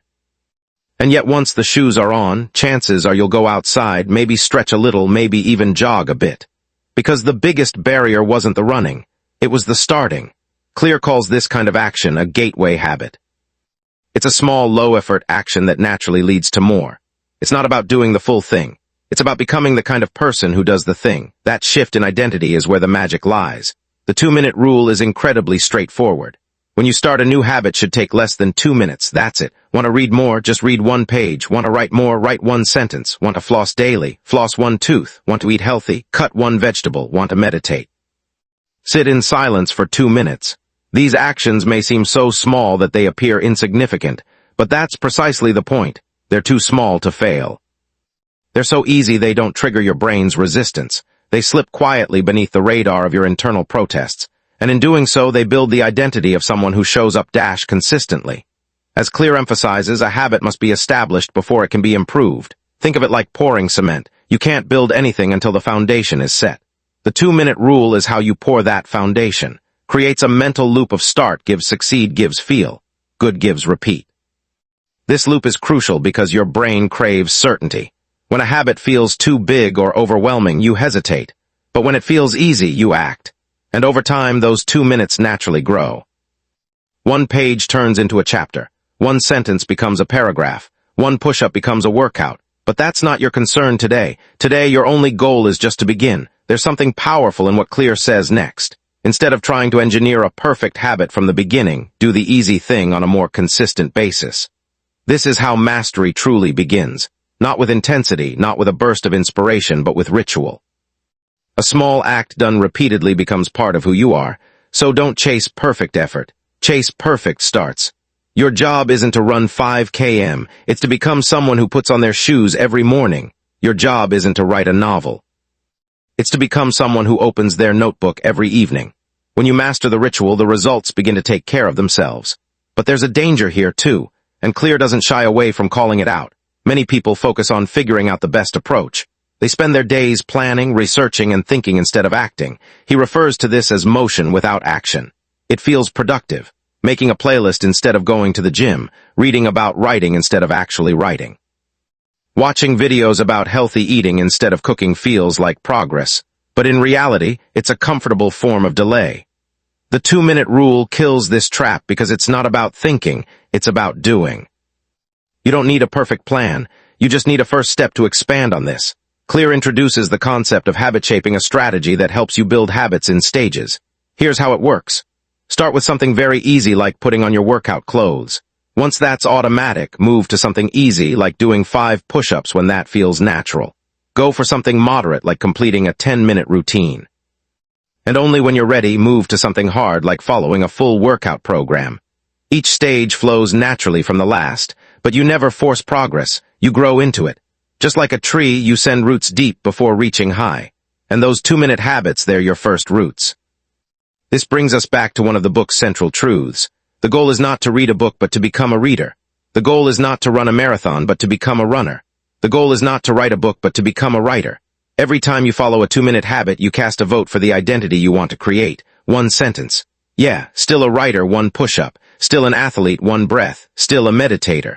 These small, repeated votes add up over time. It's fists, and eventually, without even realizing it, you become the person you always hoped to be, not because you chased a specific outcome, but because you trusted the system. Let's pause for a moment and reflect. There's something almost poetic about the idea that greatness begins with a gesture, small, quiet, humble act. Tying a shoelace, turning a page, unrolling a yoga mat. That's the hidden strength of the 2-minute rule. It removes the pressure. It erases the guilt. Gives you permission to begin again and again, because the world doesn't reward the biggest goals. It rewards the ones who start and then start again, and never stop starting. So today, as you face the towering mountain of your habits, don't worry about climbing at all. Just take the first 2 minutes, put on your shoes, open your book, write the title, sit still and breathe. Because your future is shaped not by massive effort or dramatic change, but by tiny, deliberate acts of consistency.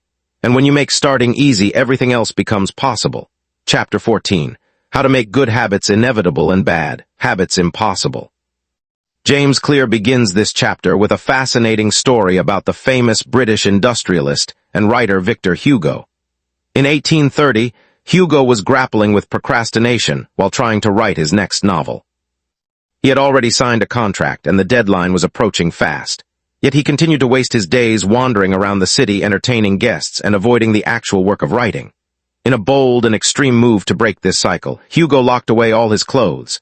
Literally, he placed them in a chest, locked it, and handed the key over to someone else. With no access to his clothes, he couldn't leave the house. Trapped indoors with nothing to distract him, he finally began writing. This vivid example serves as a powerful illustration of the theme of the chapter. This chapter revolves around a core idea. The best way to break a bad habit is to make it impractical to do. The best way to build a good habit is to make it unavoidable. Let that sink in. Clear emphasizes that this strategy is not about relying on willpower. It's about designing your life in a way that naturally leads you toward better behavior. He urges readers to stop depending on discipline and instead focus on creating an environment that supports their desired habits. Clear introduces a profound insight. Disciplined people are not more disciplined than others. They've just designed their lives in a way that doesn't require heroic willpower. With that, the chapter dives into the practical steps we can take to follow this philosophy. We often think of habits as being shaped by internal factors like mindset, motivation, and self-control. But the truth, Clear argues, is that our environment plays a much larger role. Your habits are often shaped not by your motivation, but by your environment. Take a moment to consider your own day. If the TV remote is within reach, you're likely to turn on the television. If cookies are sitting on the kitchen counter, you're probably going to eat them. If your phone is beside your bed, you'll likely scroll on it late into the night. These aren't conscious decisions. They're default actions driven by our surroundings. So what if we flipped the script? What if we made the positive behaviors the path of least resistance and the bad habits more difficult to pursue? This is what Clear calls the art of inversion. It's the central lesson of this chapter. One of the most powerful tools Clear offers is something known as a commitment device. It's a method of locking in good behavior ahead of time by eliminating the option to act against your goals. A commitment device is a choice you make in the present that locks in better behavior for the future. Just like Victor Hugo locking away his clothes, the idea is to remove the ability to make the wrong choice. Some practical examples include deleting distracting apps from your phone, making it impossible to scroll mindlessly even if you want to. You could freeze your credit cards in a block of ice, which adds a literal layer of difficulty to impulse spending. Website blockers can help turn writing or focused work into the default action instead of watching YouTube. Scheduling a workout with a friend makes skipping it harder because you'd be letting someone else down. These devices don't force you to be a better person. They simply make it easier to do what's right. Clear then discusses how automation can serve as the highest level of environment design. Why is this so powerful? Because it removes the element of choice altogether. When you automate good behaviors, they no longer require daily motivation or deliberation. For example, set up automatic transfers to your savings account so saving money happens without a second thought. Automate your bill payments to avoid late fees and stress. Pre-plan your meals or grocery orders online to prevent unhealthy impulse purchases. Use calendar reminders to prompt you to take action on long-term goals. Once these systems are in place, the good behavior runs in the background. You no longer wrestle with your motivation. You simply live out your values on autopilot. It's not laziness, it's leverage. Clear makes an essential point here. You often try to fight bad habits by adding friction to good ones, but the real key is to reverse that strategy. We should be removing friction from good habits and adding friction to bad ones. Let's consider what that looks like in practice. To make good habits inevitable, you can lay out your workout clothes the night before so it's easy to get moving in the morning. Place a book on your pillow so it's the last thing you see at night and encourages reading. Keep healthy food visible and within reach while hiding or eliminating junk food from your kitchen. Use apps and tools that nudge you toward productivity. Instead of distraction, on the flip side, to make bad habits impossible, you might unplug your TV to make watching it a hassle.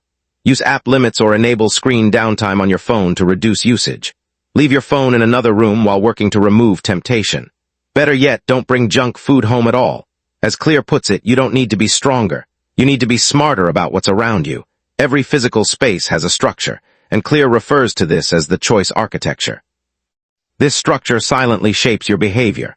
For instance, researchers discovered that students in cafeterias made healthier choices when water bottles were placed at eye level instead of sodas. The students didn't try harder. They simply responded to their new environment. Now think about your own habit spaces. What's at eye level in your pantry? What sits beside your bed? What does your phone's home screen look like?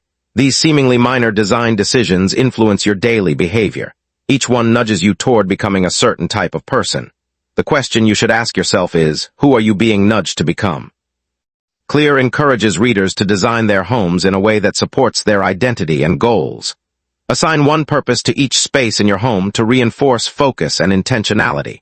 For instance, create a reading chair where you never use your phone. Use a dedicated desk just for work, not for eating or relaxing. Set up a meditation corner free from distractions. Consider removing phones entirely from the bedroom and using a physical alarm clock instead. Context matters because your brain associates certain environments with specific behaviors. If you always watch TV in bed, your brain won't connect the bedroom with sleep. If you scroll on your phone in your work chair, your brain won't associate. That's space with productivity. Your environment helps solidify your habits and identity. The chapter returns to the powerful theme of identity. Every habit reinforces an identity. Clear writes, your environment becomes a reflection of who you are and who you're becoming. If your home is full of books, it signals that you're a reader. If your kitchen is stocked and prepped for cooking, you start to see yourself as a chef. If your workspace is clean, organized, and distraction-free, you naturally become more focused. Your surroundings tell your story, so if you want to become a different person, don't begin with actions. Begin by changing what surrounds you. Finally, Clear confronts the long-held myth of willpower. Change comes from trying harder, being tougher, and summoning more motivation. But Clear challenges this belief. The people with the best self-control are not those with heroic willpower. They're the ones who structure their lives to avoid needing it in the first place. Rather than fighting temptation every day, you can redesign your environment to remove the temptation altogether. Lock away the clothes like Hugo. Rearrange your kitchen. Silence your phone. Declutter your workspace. When systems are in place, they don't rely on fleeting emotions or bursts of motivation. They simply work. That's what true transformation looks like. So today, Claire asks us not to focus solely on our goals, but to examine the world around us. What would it take to make your good habits inevitable? What could you remove to make your bad habits impossible? The answers are already around you on your desk, in your kitchen, in your pockets. Your life is not only shaped by your choices, but by what surrounds you. Change the environment and the behavior will follow. Chapter 15. The cardinal rule of behavior change. Why satisfying is the missing piece by now. We've learned how to make good habits obvious, attractive, and easy, but there's one more key, perhaps the most important of all. The satisfaction that comes after the behavior. James Clear puts it this way. What is immediately rewarded is repeated. What is immediately punished is avoided. This is the cardinal rule of behavior change. Why? Because our brains are wired to respond to immediate feedback, not long-term consequences. We know eating a donut will sabotage our health in the long term, but in the moment it tastes amazing. That's we know skipping the gym adds up over time. But the instant reward of staying in bed wins ... Again, so the only way to outsmart this short-term wiring is simple. You have to make good habits, satisfying right now. The role of immediate rewards. James Clear explains that our brains evolved to prioritize the present. In the wild, survival depended on acting fast, eat now, rest now, run now. That's why long-term thinking is so difficult. Today's world may reward patience, but our bodies still crave now. So when a habit feels good immediately, it sticks. When it only pays off later, we tend to quit. That's the core problem. Most good habits come with delayed rewards, while most bad habits provide instant ones. How that's the reversal we must learn to hack, why bad habits stick. So let's take a closer look at the structure of bad versus good habits. Consider the following. Bad habit, immediate reward, delayed consequency in junk food tastes, great weight gain. Low energy, skipping workouts, more free time. Comfort, poor health, loss of strength, scrolling, social media, instant entertainment time, loss, low focus, smoking, stress, relief, health damage, addiction. Meanwhile, for good habits, the equation looks like this. Good habit, immediate cost, delayed, reward, working out, effort, time, health, energy, confidence, eating healthier, restraint, planning, fitness, clarity, reading, mental effort, knowledge, calm, saving, money, denied, pleasure, wealth, security. The imbalance. If we want good habits to compete, we must reverse the equation. That's where Clear's fourth law comes in. Make it satisfying. Reinforcement. Sealing the habit loop. The habit loop has 4 essential parts. Cue, craving, response, reward. Without that final part, the reward, the loop remains incomplete. When a habit feels good, even in a small way, it reinforces itself. Becomes something the brain wants to do again. Think about brushing your teeth.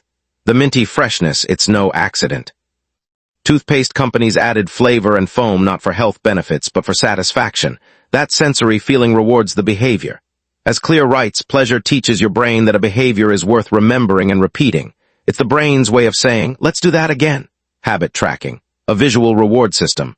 One of Clear's favorite tools for creating satisfaction is tracking, whether it's checking off a calendar, using a habit app, or filling in a notebook. A visible streak gives you a tiny hit of accomplishment. Did you write today? Worked out, meditated, flossed. This check mark is a vote for your identity. Says, yes, I'm the kind of person who follows through. This taps into something deeper than dopamine.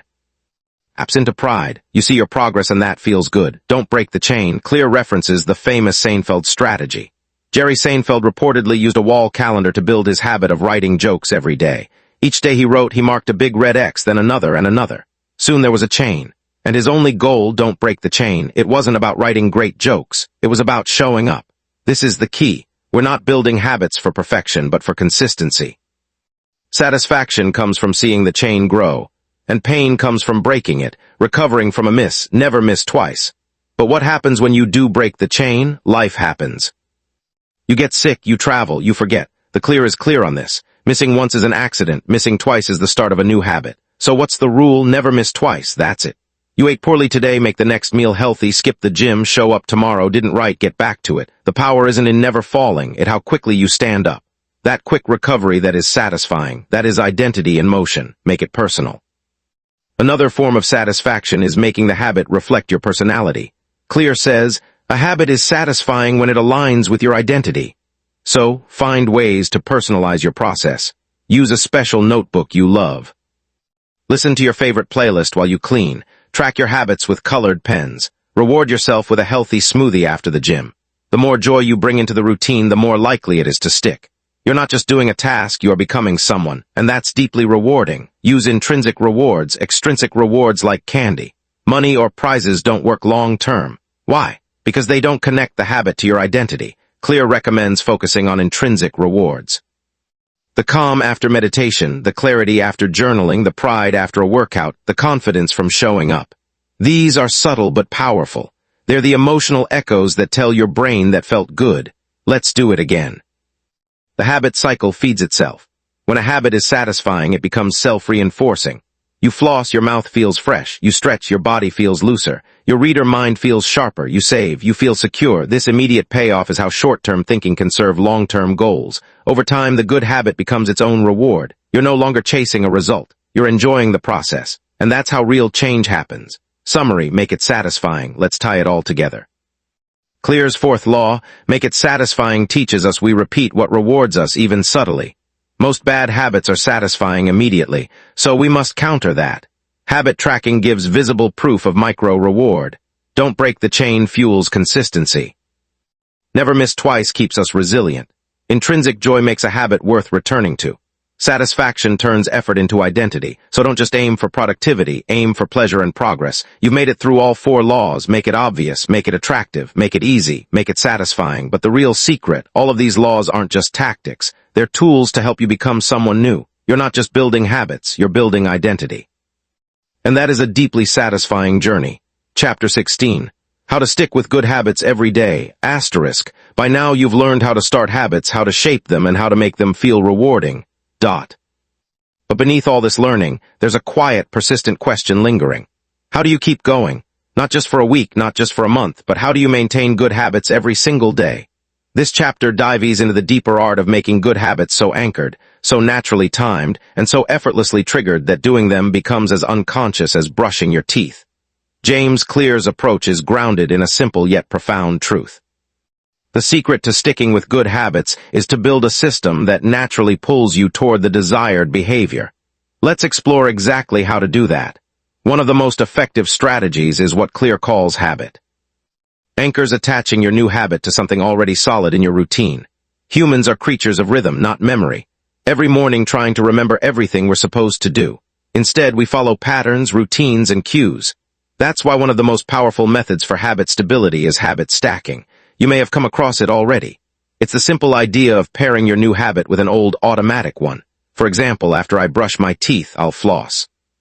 Or after I pour my morning coffee, I'll journal one line. After I take off my shoes at home, I'll do 10 squats. Or even after I sit down at my desk, I'll write 50 words. This method leverages existing momentum to support new growth. It doesn't resist your current routine, integrates with it. So the real question becomes, what rhythms already exist in your life? What daily unskippable actions can serve as solid anchors for your new habits? Think of moments like morning coffee, brushing your teeth, taking a shower, commuting, your lunch break, dinner time, or locking the door at night. These become the anchors, and your new habit becomes the satellite that orbits around them. Clear deepens this idea by introducing the power of time and location, as habit cues two of the most effective triggers for behavior. These are the invisible scaffolds that shape our routines. We typically wake up at similar times, eat in the same kitchen, and relax in the same favorite chair. Over time, our brains begin to associate certain places and times with specific behaviors. So what happens when we intentionally assign new habits to a particular time and location? Examples might include, at 7 a.m. in my kitchen, I stretch for 5 minutes. Or, at 8:00 p.m. at my desk, I write 100 words. Maybe even at 6:00 p.m. on my balcony, I meditate. In these cases, your environment becomes your reminder. You no longer depend on willpower or memory, or rhythm carries you. Speaking of environments, Clear reminds us that your environment is not neutral. It's either nudging you toward good habits or silently steering you away from them. He puts it plainly, environment is the invisible hand that shapes human behavior. So if you want to read more, place a book on your pillow. Want to eat healthier? Keep fruit in a visible bowl on the counter. Want to write? Keep your laptop charged and ready. Want to walk more? Set your shoes by the door. These small environmental tweaks become silent cues. They whisper, do the thing. The easier and more visible the cue, the more automatic the behavior becomes. This is the core of environment design. It's not just about eliminating bad triggers. It's also about planting good ones in strategic places. But what happens when your environment changes? Life gets messy. You'll travel, get sick, move to a new place, or fall into a different schedule. And when that happens, habits often vanish. Clear offers a resilient strategy. In uncertain times, lean on your minimum viable habit. That means doing the smallest possible version of your habit just to maintain consistency. Can't do your full workout, do 10 push-ups. Can't write 500 words, write 50. Can't meditate for 20 minutes, sit quietly for 2. Can't eat perfectly, just drink a glass of water. Because in those moments, consistency beats intensity. Even if your external circumstances change, your internal identity doesn't have to. A micro-commitment sends the message, I'm still the kind of person who shows up. Now let's take it a level deeper. Automation. What if you could build systems that remove the friction of daily decision, not just reminders, but actual support mechanisms that make habits run automatically? Clear provides practical examples. Automate savings with bank transfers. Automate healthy eating with meal delivery services or meal prep routines. Automate workouts by joining a scheduled class. Automate focused work by using website blockers during your productive hours. The more behavior you remove from conscious deliberation, the more likely it is to be repeated. In essence, automation builds a bridge between intention and execution. Or as Clear puts it, design a world where doing the right thing is easier than doing nothing. Another powerful tool is the use of commitment devices. These are ways to lock in your future behavior before temptation even arises. For instance, unsubscribe from Netflix if binge watching kills your productivity. Leave your phone in another room when it's time to write. Schedule a workout with a friend so you won't flake. Act. Use tech blockers to limit social media after a specific hour. These devices take the decision out of your hands before you're vulnerable. Because let's be honest, future, you can be unreliable. Commitment devices ensure that the decision is made in advance while your willpower is strong. It's not later when you're tired or distracted.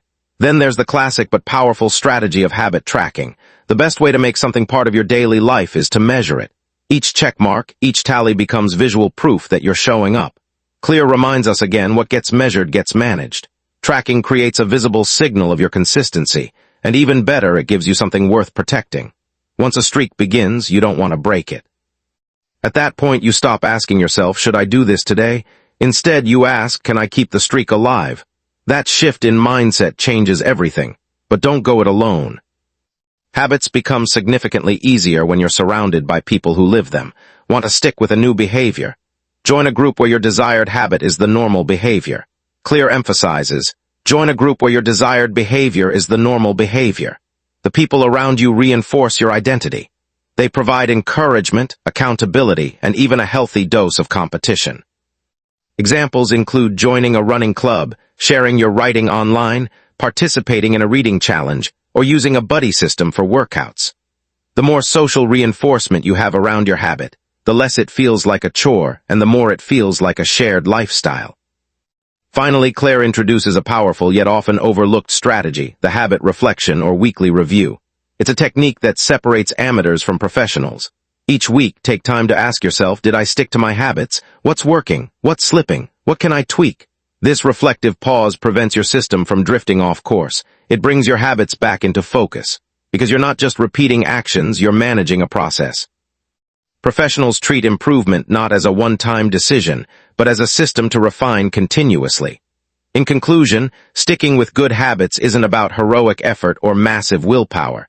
It's about crafting reliable rituals. Anchor your new habits to the old ones that already exist.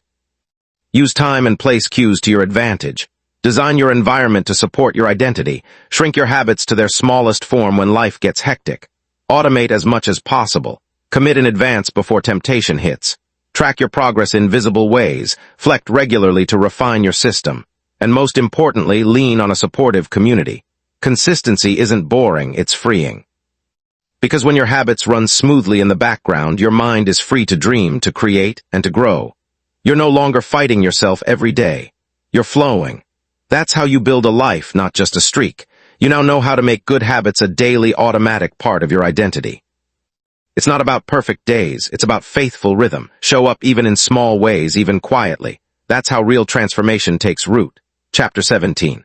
How an accountability partner changes everything. You don't have to go it alone, let's be honest. When we think of habits, we often imagine solitude. We picture early mornings, personal routines, quiet journaling, and solo workouts. These images reinforce the idea that habit building is a lonely journey. But behind almost every long-term transformation, there's nearly always someone else in the picture, a voice, a partner, a witness. In this chapter, James Clear explores a powerful yet underused truth. One of the most effective things you can do to build better habits is to join a culture where your desired behavior is the normal behavior. This idea goes far beyond simple encouragement, touches the core of identity alignment. It's about being accountable not just to yourself, but to someone else. Let's explore how having another person involved can change everything. The power of being seen when no one is watching. Skipping a habit becomes easy. But when someone is expecting you to show up, when someone is noticing what you're doing, everything changes. Suddenly the stakes are higher. Clear introduces the idea of accountability partners. People who observe your actions, expect consistency from you, and support you through the process. These individuals don't need to be professional coaches, and they don't have to remind you every single day. They simply need to exist within your system. The psychological effect is profound. We care deeply about how we are perceived, especially by people whose opinions we respect. This isn't a flaw or weakness. It's an ancient instinct. Humans evolved in tribes where being cast out meant danger. So we learned to conform and cooperate. That tribal instinct still lives in us today. When used wisely, it can multiply your willpower many times over. The Accountability Agreement Clear shares a fascinating story in this chapter about two men, Brian and his friend, who created a habit contract. Brian committed to going to the gym regularly. If he skipped a session, he had to pay his friend $100, even worse. If he lied about going, the penalty rose to $500. The genius of this setup wasn't just the financial cost, it was the social cost, because someone else knew that single fact made the habit feel real. Claire emphasizes this by stating knowing that someone else is watching you can be a powerful motivator. It's not because you want to impress that person, but because you don't want to disappoint them, or even worse, you don't want to disappoint yourself in front of them. Habit contracts a tool for commitments. How do you apply this concept in your own life? Clear provides a simple method to create your own habit contract. Step 1 is to write the habit contract itself. This includes clearly defining what habit you're committing to, when and how you'll do it, and what the consequences are for missing it. Step 2 is to choose an accountability partner. This person should be someone you respect, someone you wouldn't want to lie to, and someone who is supportive yet honest. Importantly, this person doesn't need to enforce the contract there. Mere presence in the process is often enough. Step 3 is to add stakes. This could involve paying money if you miss your habit, doing something unpleasant, losing a privilege, or even publicly announcing a failure. The goal isn't to punish yourself, it's to create psychological pressure. You want the consequence to be stronger than the temptation to skip your habit. Join a culture. It's not just a partnership. While accountability partners are powerful, there's an even greater force at play. Culture Clear advises, surround yourself with people who have the habits you want to have. This goes beyond having one person watch you. It's about having an entire community reinforcing your behavior. Why does this matter? 'Cause in a group setting, behavior becomes contagious. Social norms form naturally and your identity shifts much faster. If everyone at your office takes the stairs, chances are you'll start taking them too. If your friends make a habit of reading every night, you'll likely pick up the habit. If your gym crew pushes for one more rep, you'll dig deeper. You're not just adopting a new habit or stepping into a new identity tribe. Mirror neurons and behavioral limitation. Let's dive deeper into why habits are so contagious. It has to do with something called mirror neurons. These are brain cells that activate when we see someone doing something as if we're doing it ourselves. This is why babies mimic adults, why laughter spreads in a room, and why one person yawning makes everyone else yawn too. So, when you're surrounded by people practicing certain habits, your brain begins to rehearse those behaviors automatically. This isn't about forcing yourself to change, it's about osmosis. When you change your surroundings, your mind naturally follows identity. The most powerful pressure, the deepest reason accountability works is that it taps into your sense of identity. Claire reminds us, every action is a vote for the type of person you want to become. When someone else sees you show up consistently, they begin to believe in that version of you, and eventually you start to believe it too. You're no longer someone who is trying to work out, you're becoming an athlete. You're not trying to write, you're becoming a writer. Not trying to quit smoking, you're becoming a non-smoker. The presence of others strengthens this internal transformation. It's not about shame, it's about solidarity. You're not just changing your behavior. You're stepping into a new social identity. When accountability breaks down, of course, there are times when accountability can backfire. It can become problematic if you choose someone who is too lenient. If the contract feels overly forced, or if the environment becomes toxic or shaming. That's why it's essential to design the accountability relationship carefully. Accountability partner supports rather than criticizes. They believe in your goals, challenge your excuses kindly, and celebrate your wins. If the social pressure becomes too negative, it can lead to rebellion. If it's too soft, it can lead to complacency. The key lies in striking the right balance. Gentle tension coupled with strong support. Build a habit circle. Clear ends the chapter with a powerful suggestion. Create your own accountability ecosystem. Don't just rely on one partner. Build a circle. You could start a writing group, a fitness circle, a reading club, a startup crew, a no-sugar pact, or a meditation challenge. The more visible your behavior becomes to others, the more likely you are to stay committed. You'll be seen, supported, and safe. Over time, that structure becomes your shield system, stronger than your mood, energy, or motivation. Final thoughts, transformation through togetherness. At the end of the day, habit change isn't just about what you do. It's about who you become. Identity doesn't form in isolation. We come to understand ourselves through how others see us. When you step into a circle of accountability, you rise to meet the belief others have in you. You begin to act in alignment with your values. It transforms it in secret, but in community. The greatest change happens not just when you do something daily, when you become someone new together. So now you've uncovered the final. It's a powerful piece of the habit-building puzzle. Don't go it alone. I'll find someone to walk beside you, someone who can reflect you back to yourself. Together, change doesn't just become possible, it becomes inevitable. Chapter 18. The Truth About Talent. When genes matter and when they don't, what matters more, natural talent or tireless effort? This age-old debate follows us from a young age. Whether in classrooms, sports teams, auditions, or careers, we encounter people who seem born to excel while others struggle to keep up. And then there are those rare individuals who defy all odds entirely. In this chapter, James Clear brings a fresh, balanced perspective to this debate. He doesn't offer false motivation or a harsh dose of cold realism. Instead, he focuses on something far more valuable: alignment. He introduces the idea that true success lies in finding the intersection between our natural strengths and the systems of habits we build. As he aptly puts it, genes do not determine your destiny. They determine your areas of opportunity. This chapter takes us on a deep dive into the truth behind talent and its role in shaping lasting habits.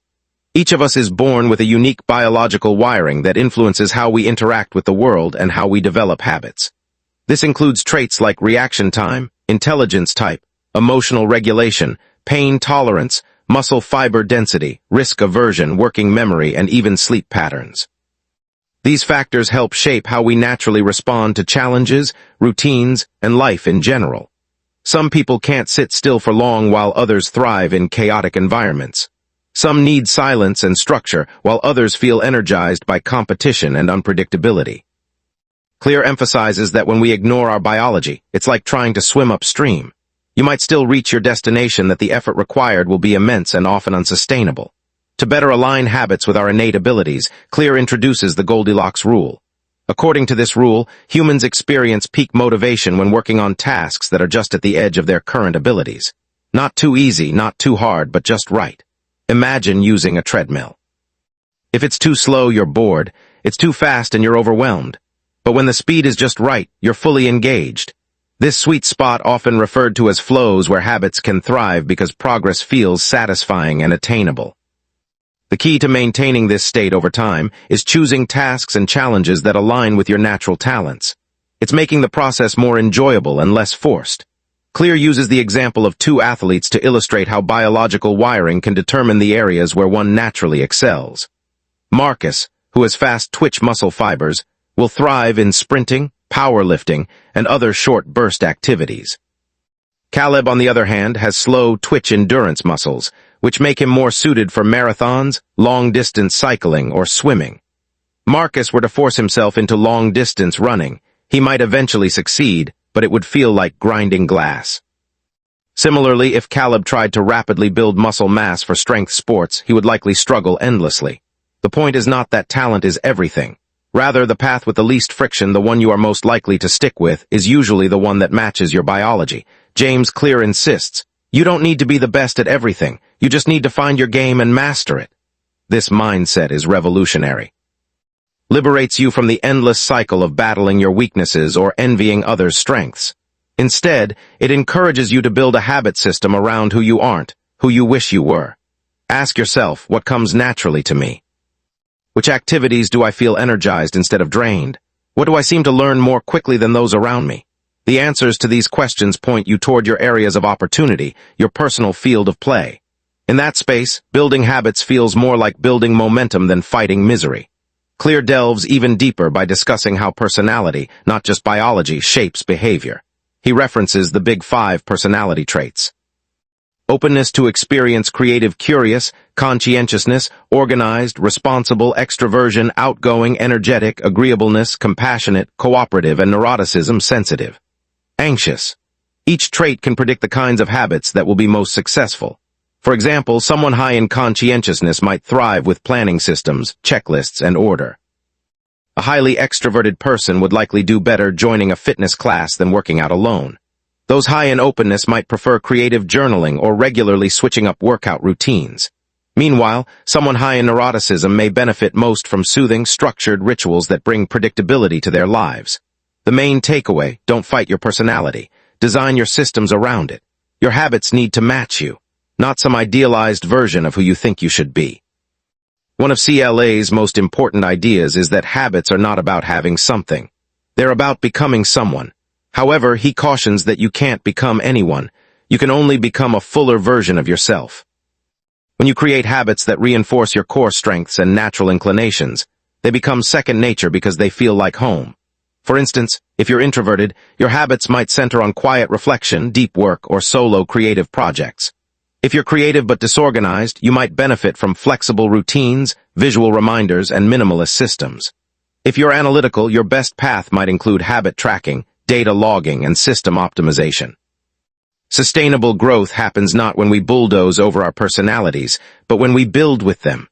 Clear points out that two people can adopt the same habitat. While one thrives, the other might drown. The difference often isn't in the amount of effort they put in, but in the fit between the person and the habit. It's like trying to build a house using tools that don't fit your hands. A hammer that's too big, a dull saw, a wobbly ladder, eventually you'll give up. But if the tools are just right, if the process flows with your instincts, you can keep building effortlessly. The right fit turns struggle into rhythm. To help readers tailor their habits effectively, Clear provides a 3-step roadmap. First, explore widely. Don't assume you already know what works best for you. Try out different habits. Track your reactions and notice what feels natural versus what feels forced. Second, refine by feedback. Keep the habits that uplift you and discard those that drain you. Use real data, your mood, energy levels, and productivity as your internal compass. Third, double down on strengths. Once you find something that clicks, don't hesitate. Lean in. Don't feel guilty for choosing ease. Feel proud that you're designing your life for long-term success. As Clear puts it, the greatest threat to success is not failure, but boredom. When habits match your strengths, they stay interesting and sustainable for longer. Of course, Clear is careful not to suggest that talent alone is enough. In fact, he explicitly warns against relying solely on natural ability when you can't win by being better. You can win by being more consistent. Talent may give you a head start, but systems are what help you cross the finish line. If talent counts for 20%, then consistent, well-designed systems make up the remaining 80%. This is why the most successful performers aren't just talented, they out-practice and out-system everyone else. They know that while talent might open the door, only reliable systems can keep it open. In closing, Claire offers a powerful insight. The key to building lasting habits is not to outwork everyone, it's to out-design them. This means that success doesn't come from sheer willpower, it comes from alignment. Your success isn't hidden in someone else's perfect schedule or productivity system. It's embedded in your own nature. Your job is not to change who you are. Your job is to build a life that works with who you already are.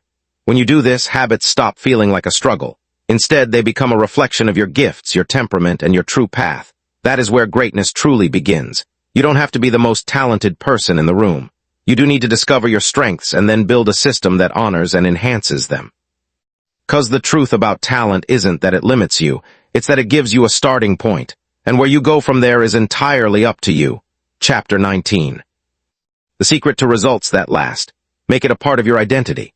This chapter, James Clear, takes us deeper than ever before, beyond all the strategies and techniques for building better habits. Up until now, we've explored how habits function, how to make them obvious, attractive, easy, and satisfying. We've seen how our environment and cues shape our behavior, how tiny changes compound into massive improvements over time, and how systems tend to outperform even the most ambitious goals. But now, Clear invites us to look beneath all of these ideas, to the very core of lasting transformation. He writes, the ultimate form of intrinsic motivation is when a habit becomes part of your identity.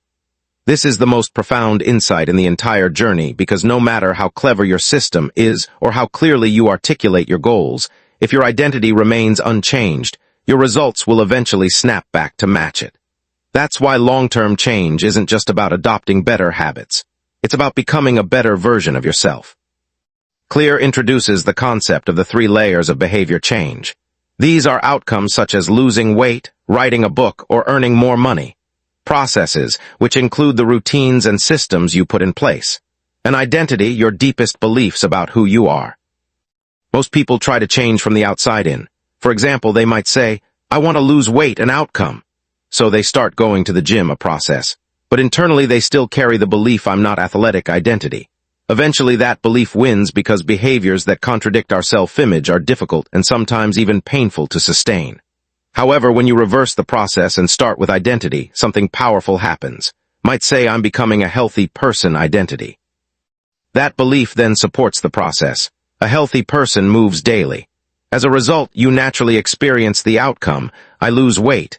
Now your habits are flowing with who you believe you are, not against it. This leads to the key idea behind identity-based habits. As Clear puts it, the goal is not to read a book. The goal is to become a reader. The goal is not to run a marathon. The goal is to become a runner. The goal is not to write. Hey, the goal is to become a writer. This small but powerful shift from doing to being changes everything. You're no longer performing behaviors just for short-term results. Instead, each action becomes a vote for the person you are becoming. One salad is a vote for I'm a healthy person. One morning journal entry is a vote for I'm a mindful person. One push-up is a vote for I'm someone who moves. One thank you note is a vote for I'm a grateful person. Each vote reinforces that identity. The more votes you cast, the stronger your belief in that identity becomes. To build identity-based habits, Clear offers a simple 2-step process. Step 1, decide the type of person you want to become. Don't just focus on what you want to achieve. Define who you wish to be. Ask yourself what kind of person could achieve this goal. Who is the type of person that does these things consistently? What beliefs would that person hold? For example, if you want to write daily, identify as a disciplined storyteller. If you want to quit smoking, say, I'm not a smoker. If you want to learn languages, become a curious learner. Choose an identity you can fall in love with. Step 2, prove it to yourself with small wins. Every habit you perform is a vote for the identity you're building. You don't need a perfect track record, just a majority of votes. Sure, you might miss a workout, eat something unhealthy, or waste a few hours. Now and then, but as long as your overall trend favors your new identity, it will begin to stick. One of the most powerful insights Clear offers is that belief drives behavior. He writes, once you believe something about yourself, you act in alignment with that belief. This can work both ways. Negative self-identities often become self-fulfilling prophecies. If you believe I'm bad at math, you'll avoid practicing it. If you think I always quit things, you may unconsciously sabotage your progress. If you tell yourself, I'm just not disciplined, you may stop even trying to organize your life. But when you shift your identity, change begins from the inside out. Not just in what you do, but in how you see yourself. Identity-based habits make these beliefs visible, real, and tangible. Here's a hopeful truth. Every action you take is a vote for the type of person you wish to become. Your identity is not fixed. It's not a label you're stuck with. Identity is a process, a sculpture slowly revealed by your habits. Think of yourself as a statue waiting to emerge from the marble. Every habit is a chisel strike revealing a little more of the person you're becoming. Just like in sculpture, consistency matters more than intensity. You don't need grand gestures, just small, steady strikes. Day after day, Clear also explains how many of our identities come from stories we tell ourselves over and over. I'm shy. I'm disorganized. I can't cook. I always procrastinate, but these stories are not facts. They're narratives, and the beautiful thing about habits is that they can rewrite these stories. When you meditate, you're becoming calm. When you clean, you're becoming orderly. When you show up, you're becoming consistent. So instead of obsessing over results, ask yourself, what story am I reinforcing today? What story do I want to reinforce tomorrow? Of course, identity change doesn't come easy. Old identities tend to cling to us, especially when they are tied to emotions like pride, pain, or safety. Letting go of beliefs like I'm the funny one who always drinks, or I'm the rebel who doesn't play by the rules, or I'm the overachiever who never rests can feel like a loss. But beyond that discomfort lies freedom. The freedom to be more authentic, healthy, creative, and calm. It takes courage to let go of who you've been. But with habits, you can shape who you become one choice at a time.